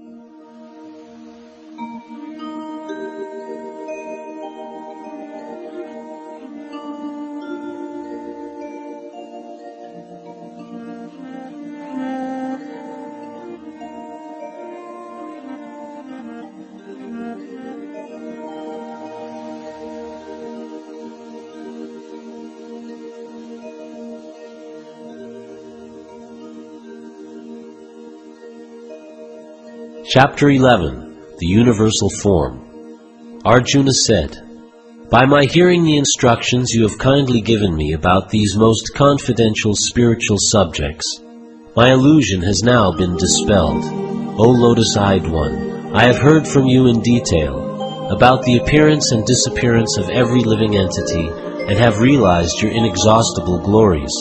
O greatest of all personalities, O supreme form, though I see you here before me in your actual position as you have described yourself, I wish to see how you have entered into this cosmic manifestation. I want to see that form of yours. If you think that I am able to behold your cosmic form, O my Lord, O Master of all mystic power, then kindly show me that unlimited universal self. The Supreme Personality of Godhead said, My dear Arjuna, O son of Pritha, see now my opulences, hundreds of thousands of very divine and multicolored forms. O best of the Bharatas, see here the different manifestations of Adityas, Vasus, Rudras, Ashvini Kumars, and all the other demigods. Behold the many wonderful things which no one has ever seen or heard of before. O Arjuna, whatever you wish to see, behold at once in this body of mine. This universal form can show you whatever you now desire to see, and whatever you may want to see in the future. Everything moving and non-moving is here completely in one place. But you cannot see me with your present eyes. Therefore I give you divine eyes. Behold my mystic opulence. Sanjaya said, O king, having spoken thus, the Supreme Lord of all mystic power, the Personality of Godhead, displayed his universal form to Arjuna. Arjuna saw in that universal form unlimited mouths, unlimited eyes, unlimited wonderful visions. The form was decorated with many celestial ornaments and bore many divine upraised weapons. He wore celestial garlands and garments, and many divine scents were smeared all over his body. All was wondrous, brilliant, unlimited, all expanding. If hundreds of thousands of suns were to rise at once into the sky, their radiance might resemble the effulgence of the Supreme Person in that universal form. At that time, Arjuna could see in the universal form of the Lord the unlimited expansions of the universe situated in one place, although divided into many, many thousands. Then, bewildered and astonished, his hair standing on end, Arjuna bowed his head to offer obeisances, and with folded hands began to pray to the Supreme Lord. Arjuna said, My dear Lord Krishna, I see assembled in your body all the demigods and various other living entities. I see Brahma sitting on the lotus flower, as well as Lord Shiva, and all the sages and divine serpents. O Lord of the universe, O universal form, I see in your body many, many arms, bellies, mouths, and eyes, expanded everywhere without limit, I see in you no end, no middle, and no beginning. Your form is difficult to see because of its glaring effulgence, spreading on all sides like blazing fire or the immeasurable radiance of the sun. Yet I see this glowing form everywhere, adorned with various crowns, clubs, and discs. You are the supreme primal objective. You are the ultimate resting place of all this universe. You are inexhaustible, and you are the oldest.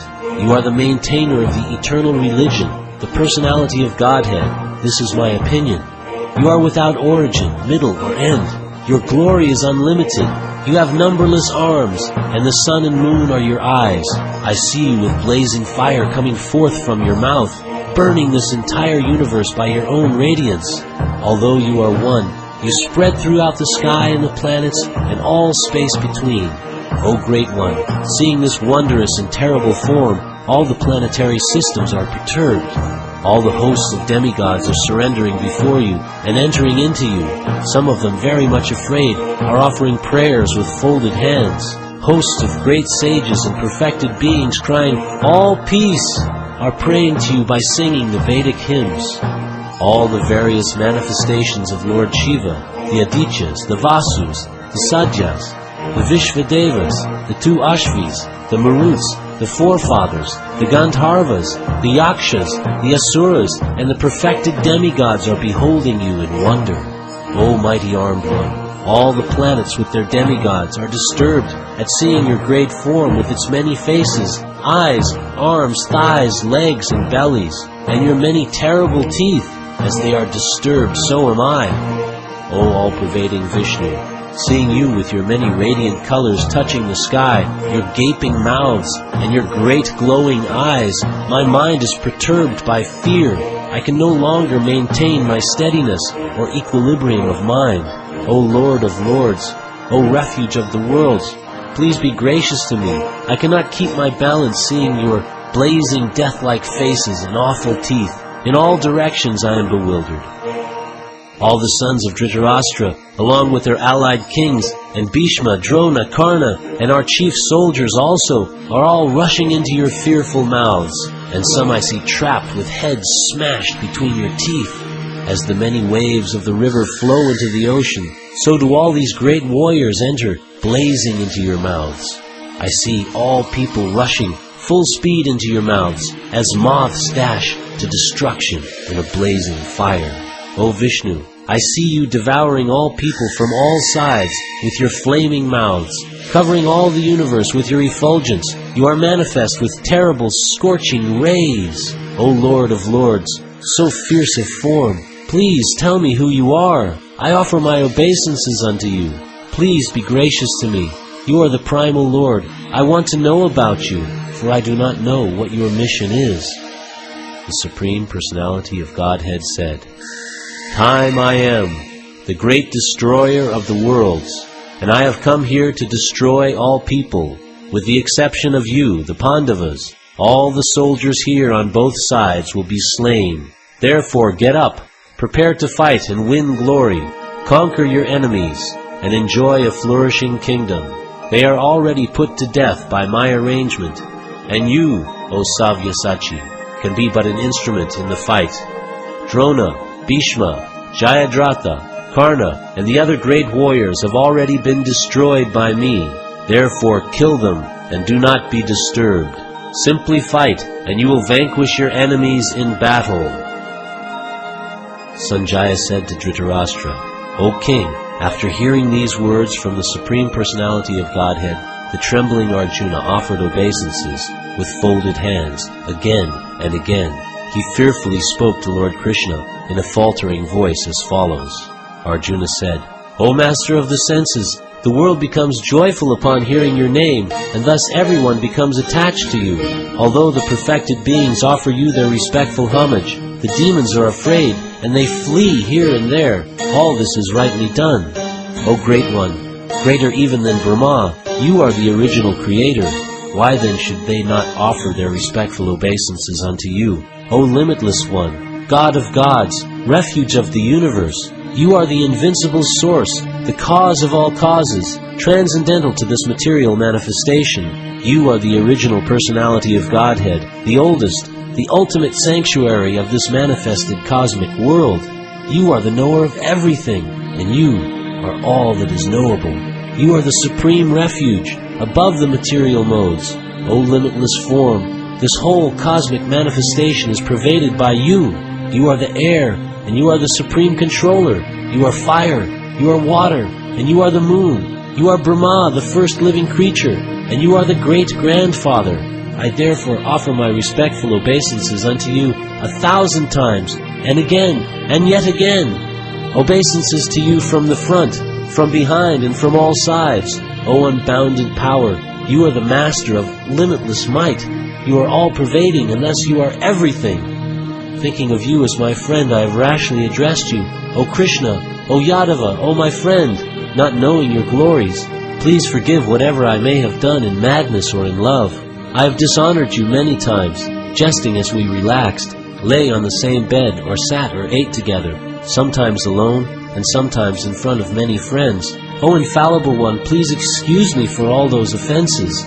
You are the Father of this complete cosmic manifestation, of the moving and the non-moving. You are its worshipable chief, the supreme spiritual master.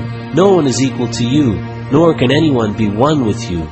How then could there be anyone greater than you within the three worlds, O Lord of immeasurable power?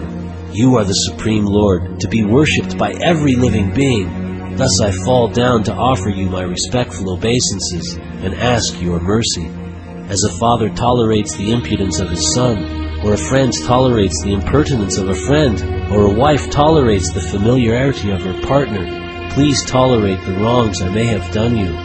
After seeing this universal form, which I have never seen before, I am gladdened, but at the same time my mind is disturbed with fear. Therefore, please bestow your grace upon me, and reveal again your form as the personality of Godhead, O Lord of Lords, O abode of the universe.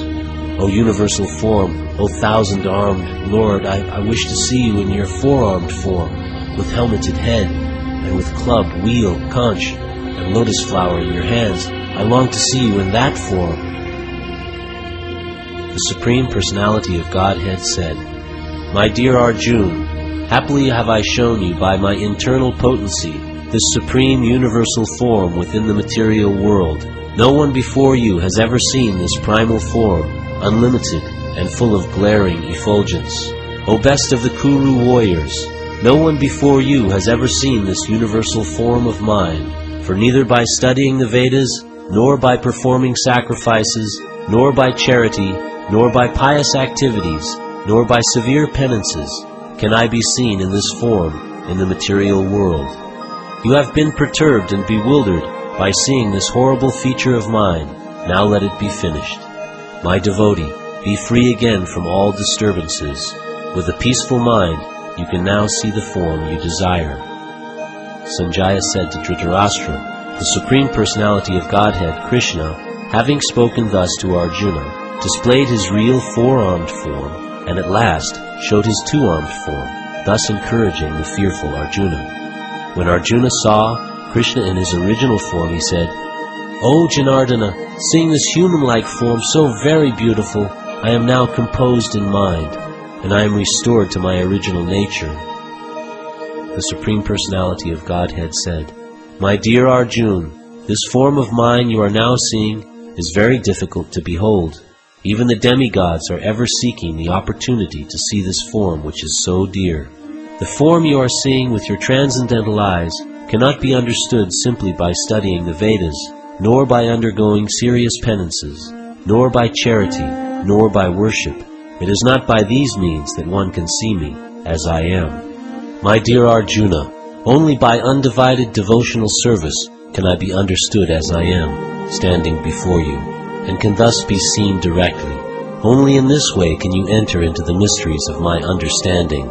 My dear Arjuna, he who engages in my pure devotional service, free from the contaminations of fruitive activities and mental speculation, he who works for me, who makes me the supreme goal of his life, and who is friendly to every living being, he certainly comes to me.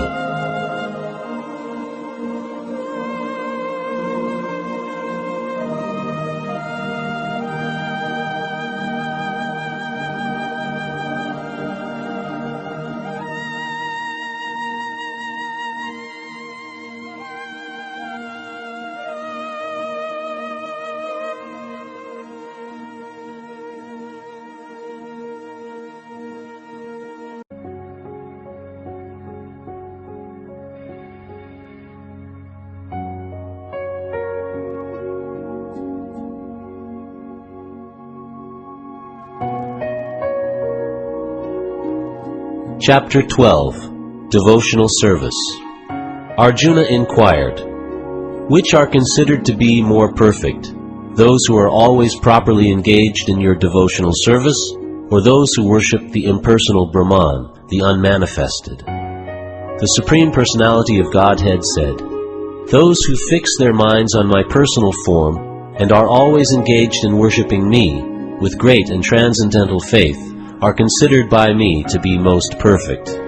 But those who fully worship the unmanifested, that which lies beyond the perception of the senses, the all-pervading, inconceivable, unchanging, fixed, and immovable, the impersonal conception of the absolute truth, by controlling the various senses and being equally disposed to everyone, such persons engaged in the welfare of all at last achieve me.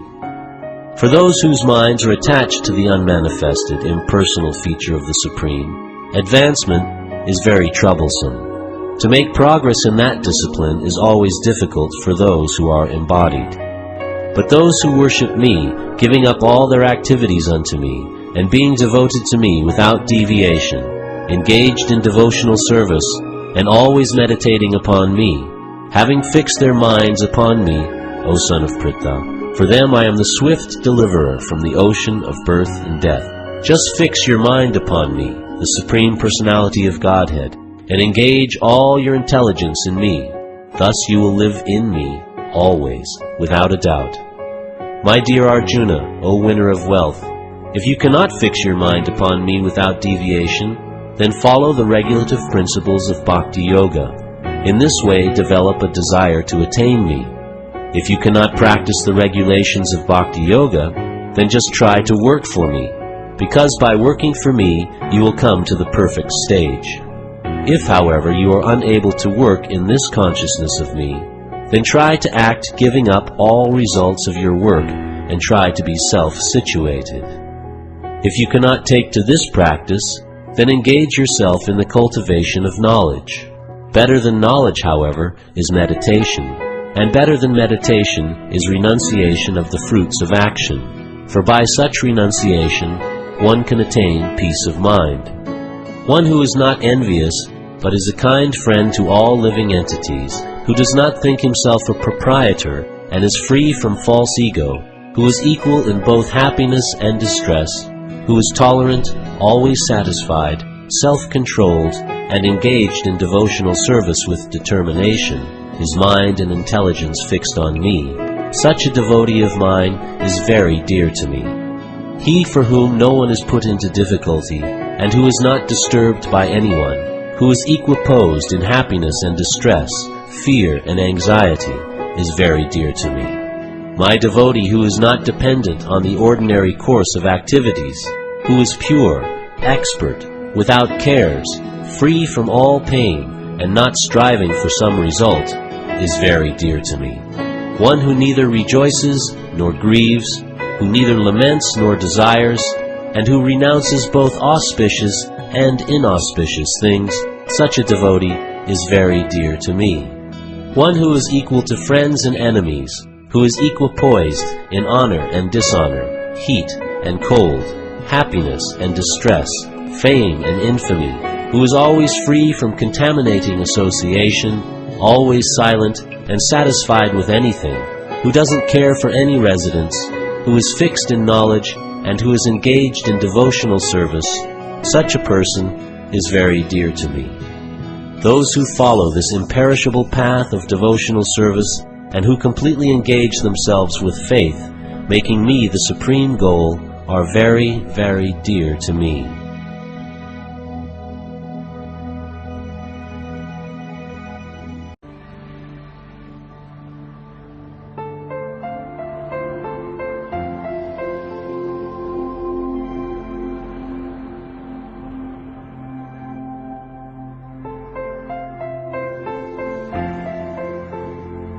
Chapter 13. Nature, the Enjoyer, and Consciousness. Arjuna said, "O my dear Krishna, I wish to know about Prakriti, nature, Purusha, the Enjoyer, and the field and the knower of the field, and of knowledge and the object of knowledge." The Supreme Personality of Godhead said, This body, O son of Kunti, is called the field, and one who knows this body is called the knower of the field. O scion of Bharata, you should understand that I am also the knower in all bodies, and to understand this body and its knower is called knowledge.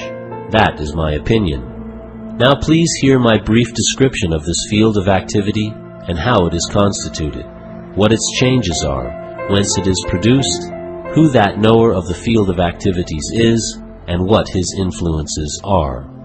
That knowledge of the field of activities and of the knower of activities is described by various sages in various Vedic writings.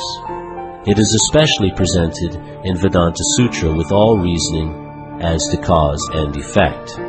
The 5 great elements, false ego, intelligence, the unmanifested, the 10 senses and the mind, the 5 sense objects, desire, hatred, happiness, distress, the aggregate, the life symptoms, and convictions. All these are considered in summary to be the field of activities and its interactions.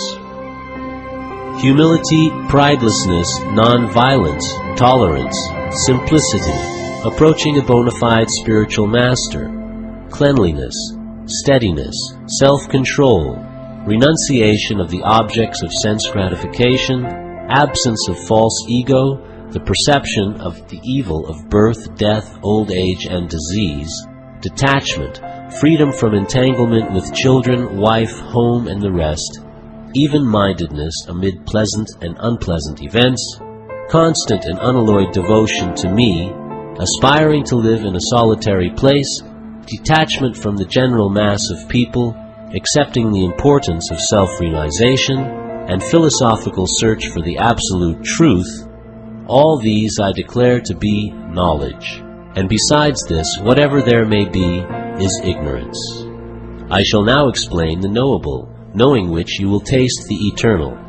Brahman, the spirit, beginningless and subordinate to me, lies beyond the cause and effect of this material world. Everywhere are his hands and legs, his eyes, heads, and faces, and he has ears everywhere. And in this way the Supersoul exists, pervading everything. The Supersoul is the original source of all senses, yet he is without senses. He is unattached, although he is the maintainer of all living beings. He transcends the modes of nature, and at the same time he is the master of all the modes of material nature. The Supreme Truth exists outside and inside of all living beings, the moving and the non-moving. Because he is subtle, he is beyond the power of the material senses to see or to know. Although far, far away, he is also near to all. Although the Supersoul appears to be divided among beings, he is never divided. He is situated as one. Although he is the maintainer of every living entity, it is to be understood that he devours and develops all. He is the source of light in all luminous objects. He is beyond the darkness of matter and is unmanifested. He is knowledge. He is the object of knowledge, and he is the goal of knowledge. He is situated in everyone's heart. Thus the field of activities, the body, knowledge, and the knowable have been summarily described by me. Only my devotees can understand this thoroughly and thus attain to my nature. Material nature and the living entities should be understood to be beginningless.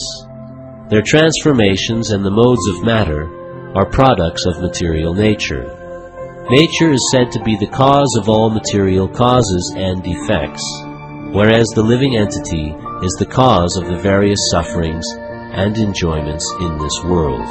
The living entity in material nature thus follows the ways of life, enjoying the 3 modes of nature.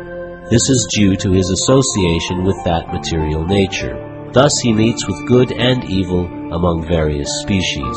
Yet in this body there is another, a transcendental enjoyer, who is the Lord, the Supreme Proprietor, who exists as the overseer and permitter, and who is known as the Supersoul. One who understands this philosophy concerning material nature, the living entity, and the interaction of the modes of nature is sure to attain liberation. He will not take birth here again, regardless of his present position. Some perceive the Supersoul within themselves through meditation, others through the cultivation of knowledge, and still others through working without fruitive desires. Again, there are those who, although not conversant in spiritual knowledge, begin to worship the Supreme Person upon hearing about him from others. Because of their tendency to hear from authorities, they also transcend the path of birth and death. O Chief of the Bhartas, know that whatever you see in existence, both the moving and the non-moving, is only a combination of the field of activities and the knower of the field.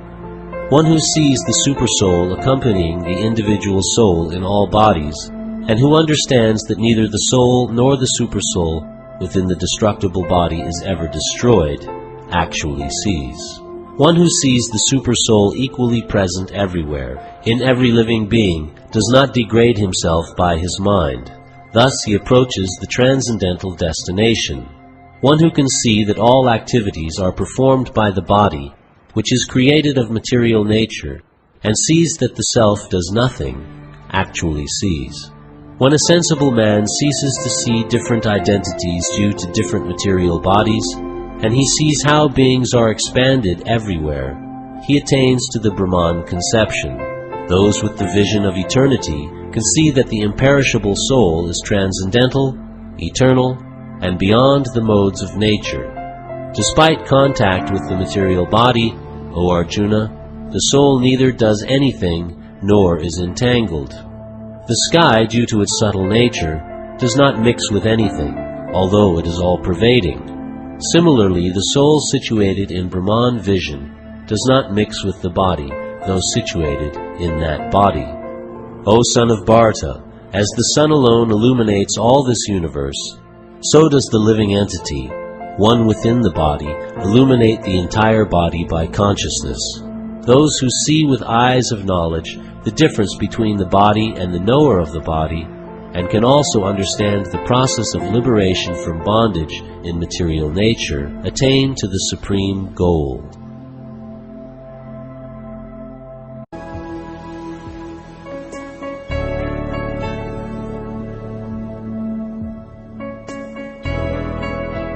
Chapter 14.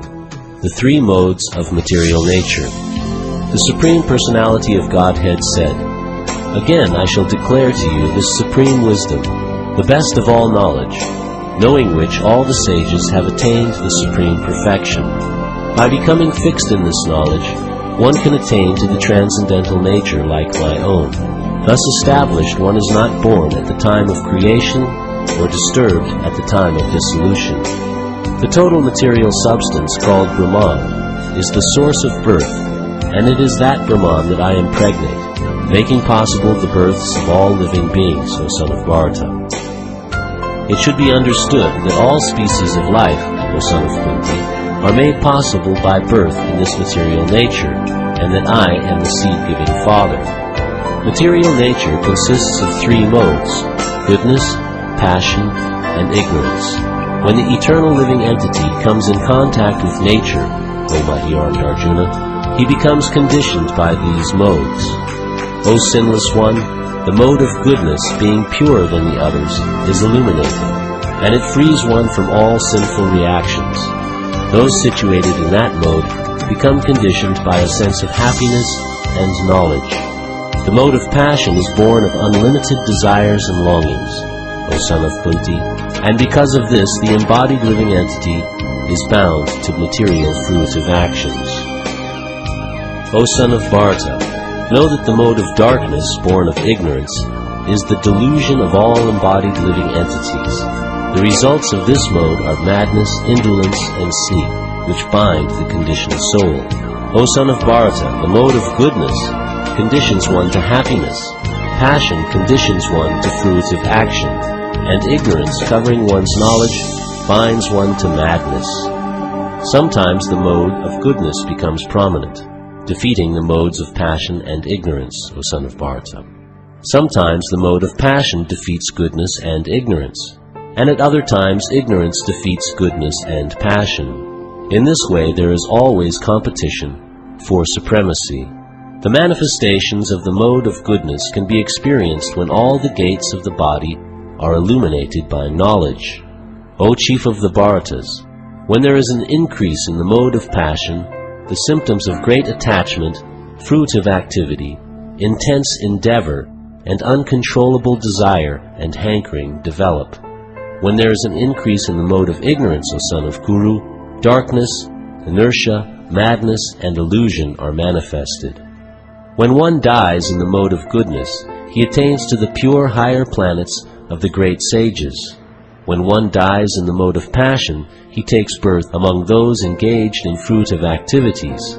And when one dies in the mode of ignorance, he takes birth in the animal kingdom. The result of pious action is pure, and is said to be in the mode of goodness, but action done in the mode of passion results in misery, and action performed in the mode of ignorance results in foolishness. From the mode of goodness, real knowledge develops. From the mode of passion, greed develops, and from the mode of ignorance develops foolishness, madness, and illusion. Those situated in the mode of goodness gradually go upward to the higher planets. Those in the mode of passion live on the earthly planets, and those in the abominable mode of ignorance go down to the hellish worlds. When one properly sees that in all activities no other performer is at work than these modes of nature, and he knows the Supreme Lord, who is transcendental to all these modes, he attains my spiritual nature. When the embodied being is able to transcend these three modes associated with the material body, he can become free from birth, death, old age, and their distresses, and can enjoy nectar even in this life. Arjuna inquired, O my dear Lord, by which symptoms is one known who is transcendental to these three modes? What is his behavior, and how does he transcend the modes of nature? The Supreme Personality of Godhead said, O son of Pandu, he who does not hate illumination, attachment and delusion when they are present, or long for them when they disappear, who is unwavering and undisturbed through all these reactions of the material qualities, remaining neutral and transcendental, knowing that the modes alone are active, who is situated in the self and regards alike happiness and distress, who looks upon a lump of earth, a stone, and a piece of gold with an equal eye, who is equal toward the desirable and the undesirable, who is steady, situated equally well in praise and blame, honor and dishonor, who treats alike both friend and enemy, and who has renounced all material activities. Such a person is said to have transcended the modes of nature. One who engages in full devotional service, unfailing in all circumstances, at once transcends the modes of material nature, and thus comes to the level of Brahman. And I am the basis of the impersonal Brahman, which is immortal, imperishable, and eternal, and is the constitutional position of ultimate happiness.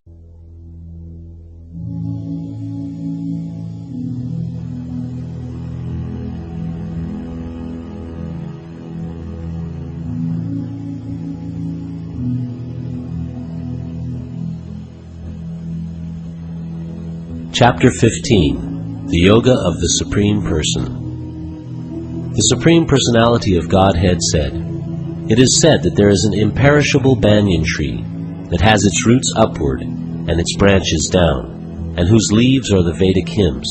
One who knows this tree is the knower of the Vedas. The branches of this tree extend downward and upward, nourished by the three modes of material nature.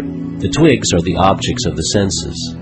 This tree also has roots going down, and these are bound to the fruitive actions of human society. The real form of this tree cannot be perceived in this world. No one can understand where it ends, where it begins, or where its foundation is. But with determination one must cut down this strongly rooted tree with the weapon of detachment. Thereafter one must seek that place from which, having gone, one never returns, and there surrender to that Supreme Personality of Godhead, from whom everything began, and from whom everything has extended since time immemorial. Those who are free from false prestige, illusion, and false association, who understand the eternal, who are done with material lust, who are freed from the dualities of happiness and distress, and who, unbewildered, know how to surrender unto the Supreme Person, attain to that eternal kingdom. That supreme abode of mine is not illumined by the sun or moon, nor by fire or electricity. Those who reach it never return to this material world. The living entities in this conditioned world are my eternal fragmental parts. Due to conditioned life, they are struggling very hard with the six senses, which include the mind.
Is called infallible. Besides these two, there is the greatest living personality, the Supreme Soul, the imperishable Lord Himself, who has entered the three worlds and is maintaining them. Because I am transcendental, beyond both the fallible and the infallible, and because I am the greatest, I am celebrated both in the world and in the Vedas as that Supreme Person.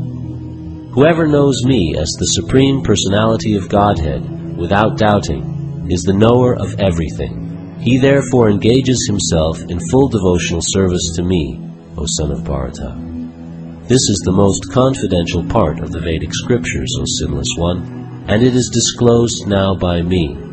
Whoever understands this will become wise, and his endeavors will know perfection.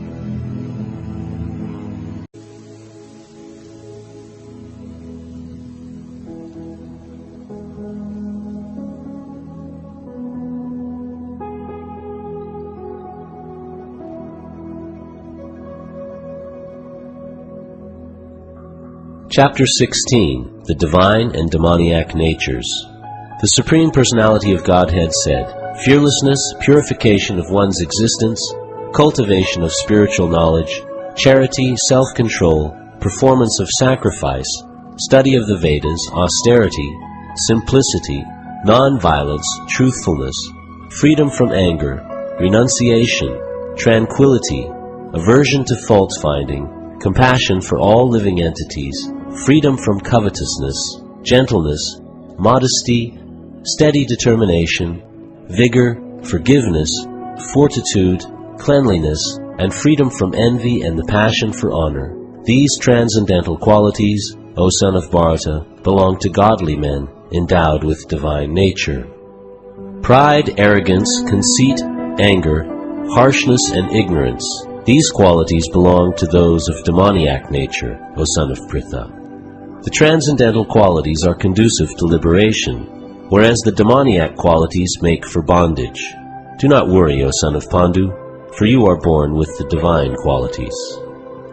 O son of Pritha, in this world there are two kinds of created beings. One is called the divine, and the other demoniac. I have already explained to you at length the divine qualities. Now hear from me of the demoniac. Those who are demoniac do not know what is to be done and what is not to be done. Neither cleanliness nor proper behavior nor truth is found in them. They say that this world is unreal, with no foundation, no God in control. They say it is produced of sex desire and has no cause other than lust. Following such conclusions, the demoniac, who are lost to themselves and who have no intelligence, engage in the unbeneficial, horrible works meant to destroy the world.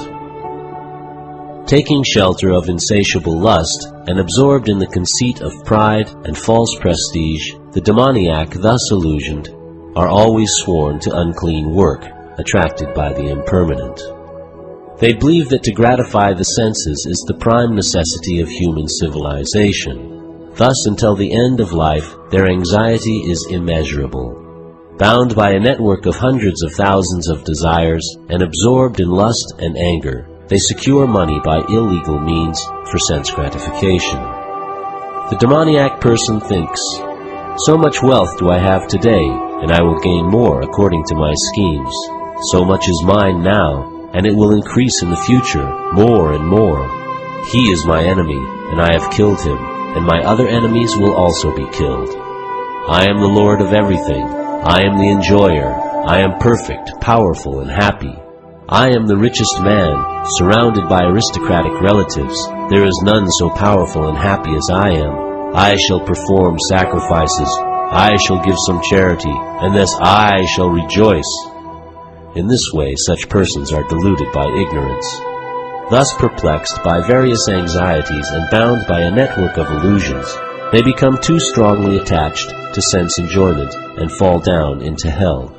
Self-complacent and always impudent, deluded by wealth and false prestige, they sometimes proudly perform sacrifices in name only, without following any rules or regulations.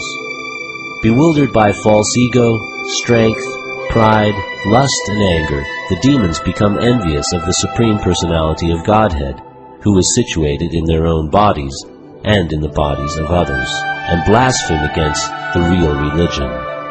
Those who are envious and mischievous, who are the lowest among men, I perpetually cast into the ocean of material existence, into various demoniac species of life. Attaining repeated birth amongst the species of demoniac life, O son of Kunti, such persons can never approach me. Gradually they sink down to the most abominable type of existence.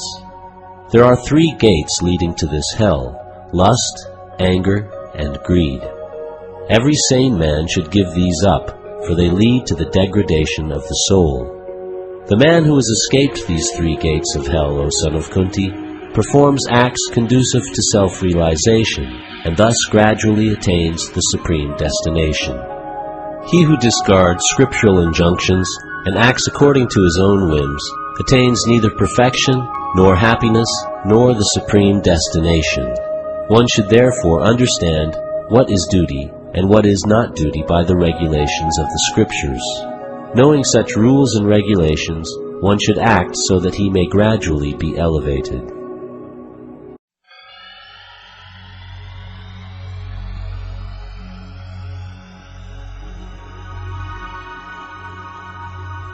Chapter 17. The Divisions of Faith.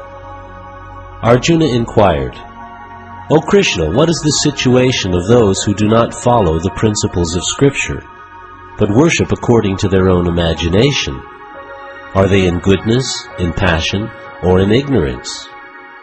The Supreme Personality of Godhead said, "According to the modes of nature acquired by the embodied soul, one's faith can be of 3 kinds: in goodness, in passion, or in ignorance. Now hear about these. O son of Bharata, according to one's existence, under the various modes of nature, one evolves a particular kind of faith. The living being is said to be of a particular faith according to the modes he has acquired. Men in the mode of goodness worship the demigods. Those in the mode of passion worship the demons, and those in the mode of ignorance worship ghosts and spirits.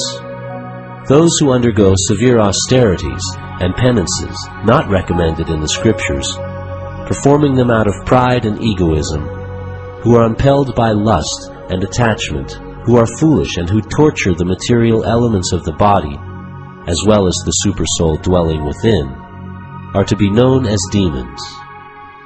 Even the food each person prefers is of three kinds, according to the three modes of material nature. The same is true of sacrifices, austerities, and charity. Now hear of the distinctions between them. Foods dear to those in the mode of goodness increase the duration of life, purify one's existence, and give strength, health, happiness, and satisfaction. Such foods are juicy, fatty, wholesome, and pleasing to the heart. Foods that are too bitter, too sour, salty, hot, pungent, dry, and burning are dear to those in the mode of passion. Such foods cause distress, misery, and disease. Food prepared more than 3 hours before being eaten, food that is tasteless, decomposed and putrid, and food consisting of remnants and untouchable things is dear to those in the mode of darkness.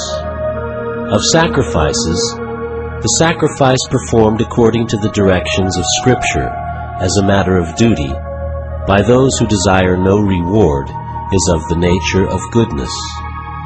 But the sacrifice performed for some material benefit or for the sake of pride, O chief of the Bharatas, you should know to be in the mode of passion.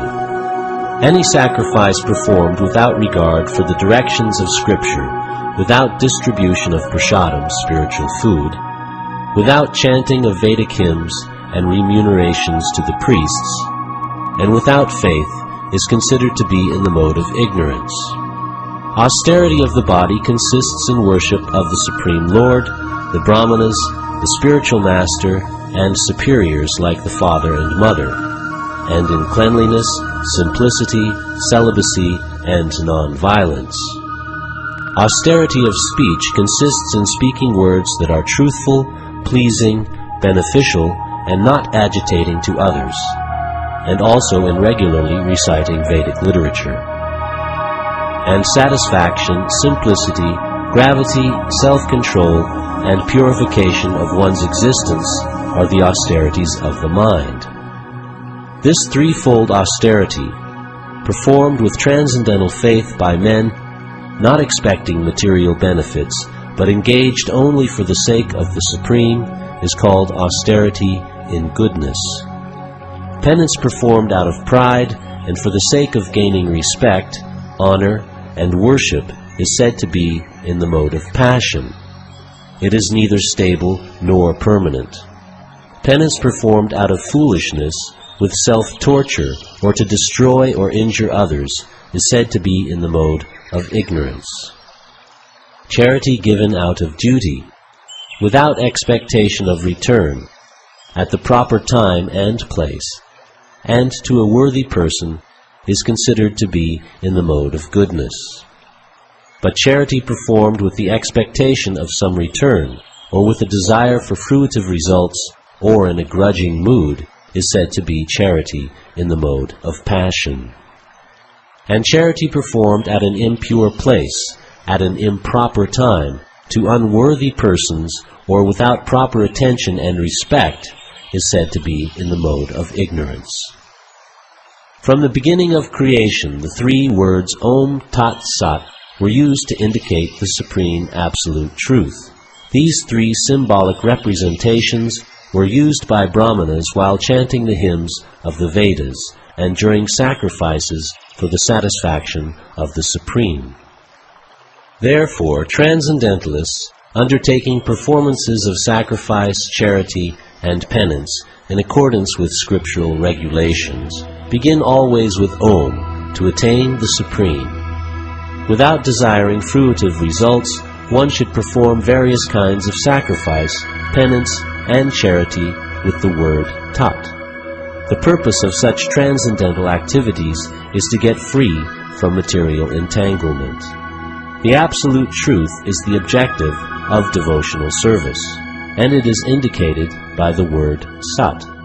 The performer of such sacrifice is also called sat, as are all works of sacrifice, penance, and charity, which, true to the absolute nature, are performed to please the Supreme Person, O son of Pritha. Anything done as sacrifice, charity, or penance without faith in the Supreme, O son of Pritha, is impermanent. It is called asat, and it is useless both in this life and the next.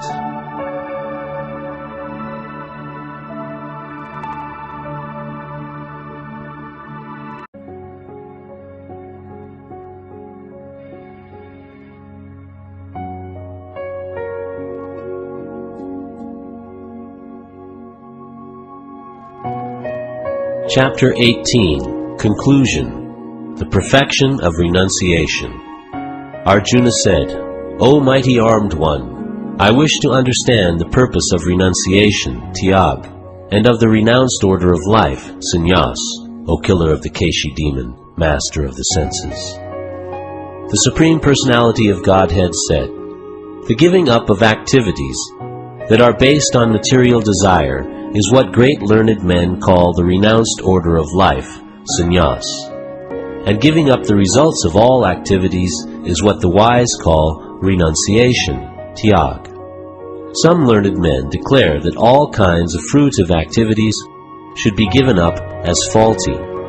Yet other sages maintain that acts of sacrifice, charity, and penance should never be abandoned.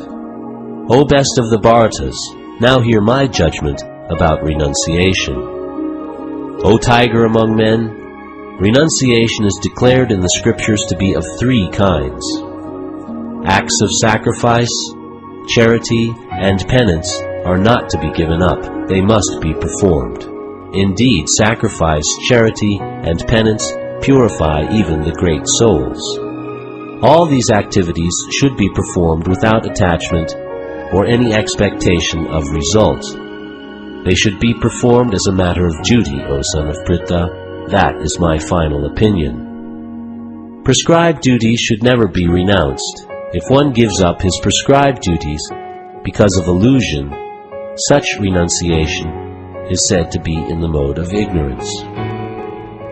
Anyone who gives up prescribed duties as troublesome or out of fear of bodily discomfort is said to have renounced in the mode of passion. Such action never leads to the elevation of renunciation. O Arjuna, when one performs his prescribed duty only because it ought to be done, and renounces all material association and all attachment to the fruit, his renunciation is said to be in the mode of goodness. The intelligent renouncer, situated in the mode of goodness, neither hateful of inauspicious work nor attached to auspicious work, has no doubts about work.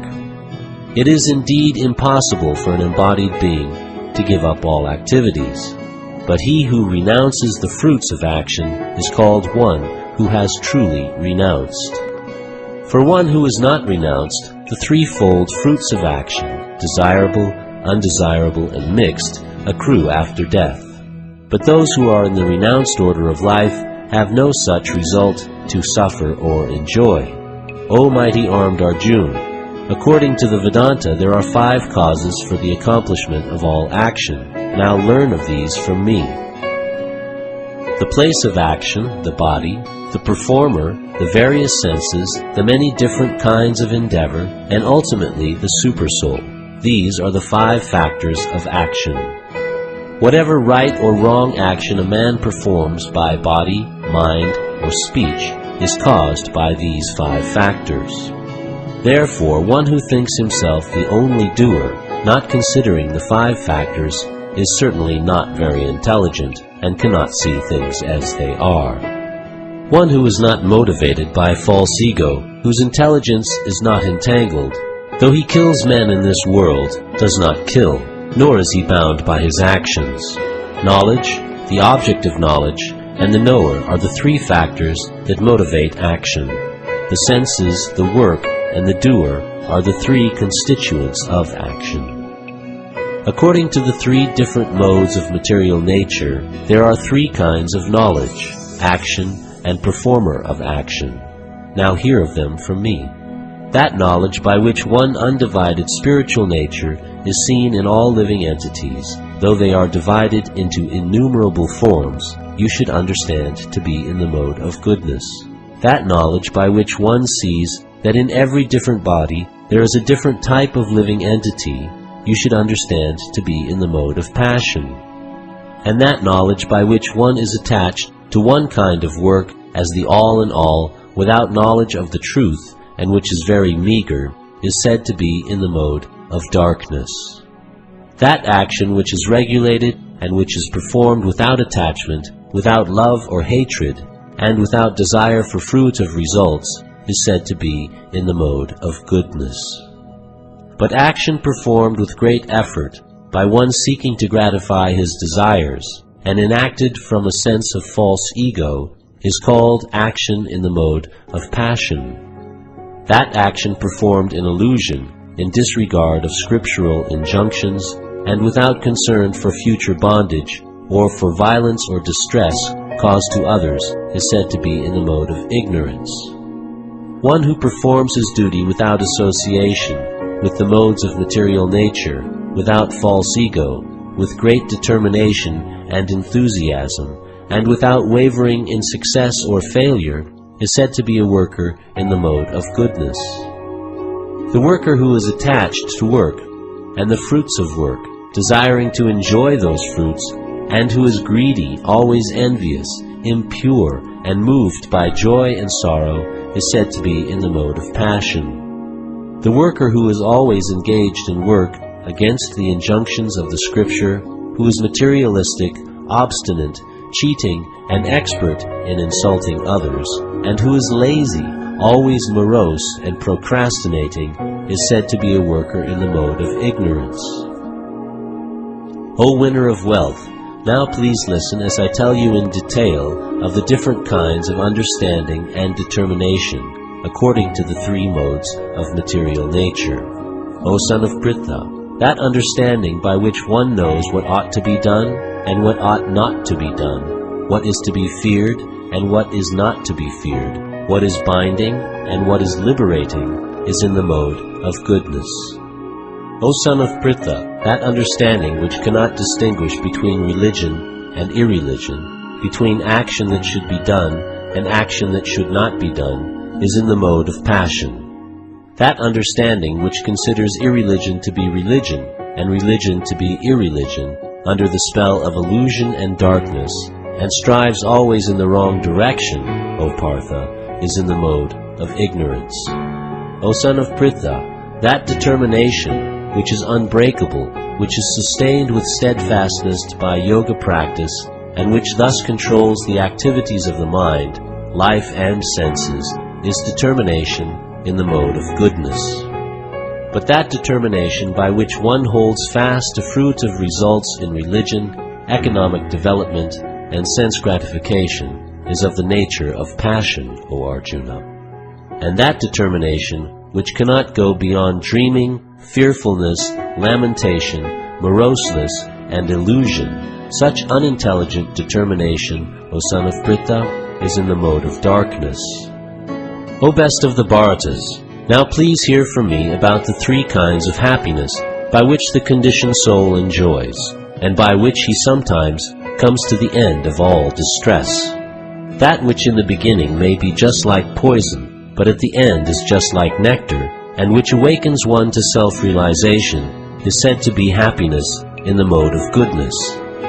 That happiness which is derived from contact of the senses with their objects, and which appear like nectar at first, but poison at the end, is said to be of the nature of passion. And that happiness which is blind to self-realization, which is delusion from beginning to end, and which arises from sleep, laziness, and illusion, is said to be of the nature of ignorance. There is no being existing, either here or among the demigods in the higher planetary systems, which is freed from these modes born of material nature. Brahmanas, Kshatriyas, Vaishyas, and Shudras are distinguished by the qualities born of their own natures, in accordance with the material modes, O chastiser of the enemy. Peacefulness, self-control, austerity, purity, tolerance, honesty, knowledge, wisdom, and religiousness, these are the natural qualities by which the Brahmanas work. Heroism, power, determination, resourcefulness, courage in battle, generosity, and leadership are the natural qualities of work for the Kshatriyas. Farming, cow protection, and business are the natural work for the Vaishyas, and for the Shudras there is labor and service to others. By following his qualities of work, every man can become perfect. Now please hear from me how this can be done. By worship of the Lord, who is the source of all beings, and who is all-pervading, a man can attain perfection through performing his own work. It is better to engage in one's own occupation, even though one may perform it imperfectly, than to accept another's occupation and perform it perfectly. Duties prescribed according to one's nature are never affected by sinful reactions. Every endeavor is covered by some fault, just as a fire is covered by smoke. Therefore, one should not give up the work born of his nature, O son of Kunti, even if such work is full of fault. One who is self-controlled and unattached, and who disregards all material enjoyments, can obtain, by practice of renunciation, the highest perfect stage of freedom from reaction. O son of Kunti, learn from me how one who has achieved this perfection can attain to the supreme perfectional stage, Brahman, the stage of highest knowledge, by acting in the way I shall now summarize. Being purified by his intelligence and controlling the mind with determination, giving up the objects of sense gratification, being freed from attachment and hatred, one who lives in a secluded place, who eats little, who controls his body, mind, and power of speech, who is always in trance, and who is detached, free from false ego, false strength, false pride, lust, anger, and acceptance of material things, free from false proprietorship, and peaceful, such a person is certainly elevated to the position of self-realization. One who is thus transcendentally situated at once realizes the Supreme Brahman and becomes fully joyful. He never laments or desires to have anything. He is equally disposed toward every living entity. In that state he attains pure devotional service unto me. One can understand me as I am, as the Supreme Personality of Godhead, only by devotional service. And when one is in full consciousness of me by such devotion, he can enter into the kingdom of God. Though engaged in all kinds of activities, my pure devotee, under my protection, reaches the eternal imperishable abode by my grace. In all activities just depend upon me, and work always under my protection. In such devotional service, be fully conscious of me. If you become conscious of me, you will pass over all the obstacles of conditioned life by my grace. If, however, you do not work in such consciousness, but act through false ego, not hearing me, you will be lost. If you do not act according to my direction, and do not fight, then you will be falsely directed. By your nature, you will have to be engaged in warfare. Under illusion, you are now declining to act according to my direction. But compelled by the work born of your own nature, you will act all the same, O son of Kunti. The Supreme Lord is situated in everyone's heart, O Arjuna, and is directing the wandering of all living entities, who are seated as on a machine made of the material energy. O scion of Bharata, surrender unto him utterly. By his grace you will attain transcendental peace and the supreme eternal abode. Thus I have explained to you knowledge still more confidential. Deliberate on this fully, and then do what you wish to do. Because you are my very dear friend, I am speaking to you my supreme instruction, the most confidential knowledge of all. Hear this from me, for it is for your benefit. Always think of me, become my devotee, worship me, and offer your homage unto me. Thus you will come to me without fail. I promise you this because you are my very dear friend. Abandon all varieties of religion, and just surrender unto me. I shall deliver you from all sinful reactions. Do not fear. This confidential knowledge may never be explained to those who are not austere or devoted or engaged in devotional service, nor to one who is envious of me. For one who explains this supreme secret to the devotees, pure devotional service is guaranteed, and at the end he will come back to me. There is no servant in this world more dear to me than he, nor will there ever be one more dear. And I declare that he who studies this sacred conversation of ours worships me by his intelligence. And one who listens with faith and without envy becomes free from sinful reactions and attains to the auspicious planets where the pious dwell. O son of Pritha, O conqueror of wealth, have you heard this with an attentive mind, and are your ignorance and illusions now dispelled? Arjuna said, My dear Krishna, O infallible one, my illusion is now gone. I have regained my memory by your mercy. I am now firm and free from doubt, and am prepared to act according to your instructions. Sanjaya said, Thus I have heard the conversation of two great souls, Krishna and Arjuna, and so wonderful is that message that my hair is standing on end. By the mercy of Vyasa, I have heard these most confidential talks directly from the master of all mysticism, Krishna, who is speaking personally to Arjuna. O king, as I repeatedly recall this wondrous and holy dialogue between Krishna and Arjuna, I take pleasure, being thrilled at every moment. O king, as I remember the wonderful form of Lord Krishna, I am struck with wonder more and more, and I rejoice again and again. Wherever there is Krishna, the master of all mystics, and wherever there is Arjuna, the supreme archer, there will also certainly be opulence, victory, extraordinary power, and morality. That is my opinion.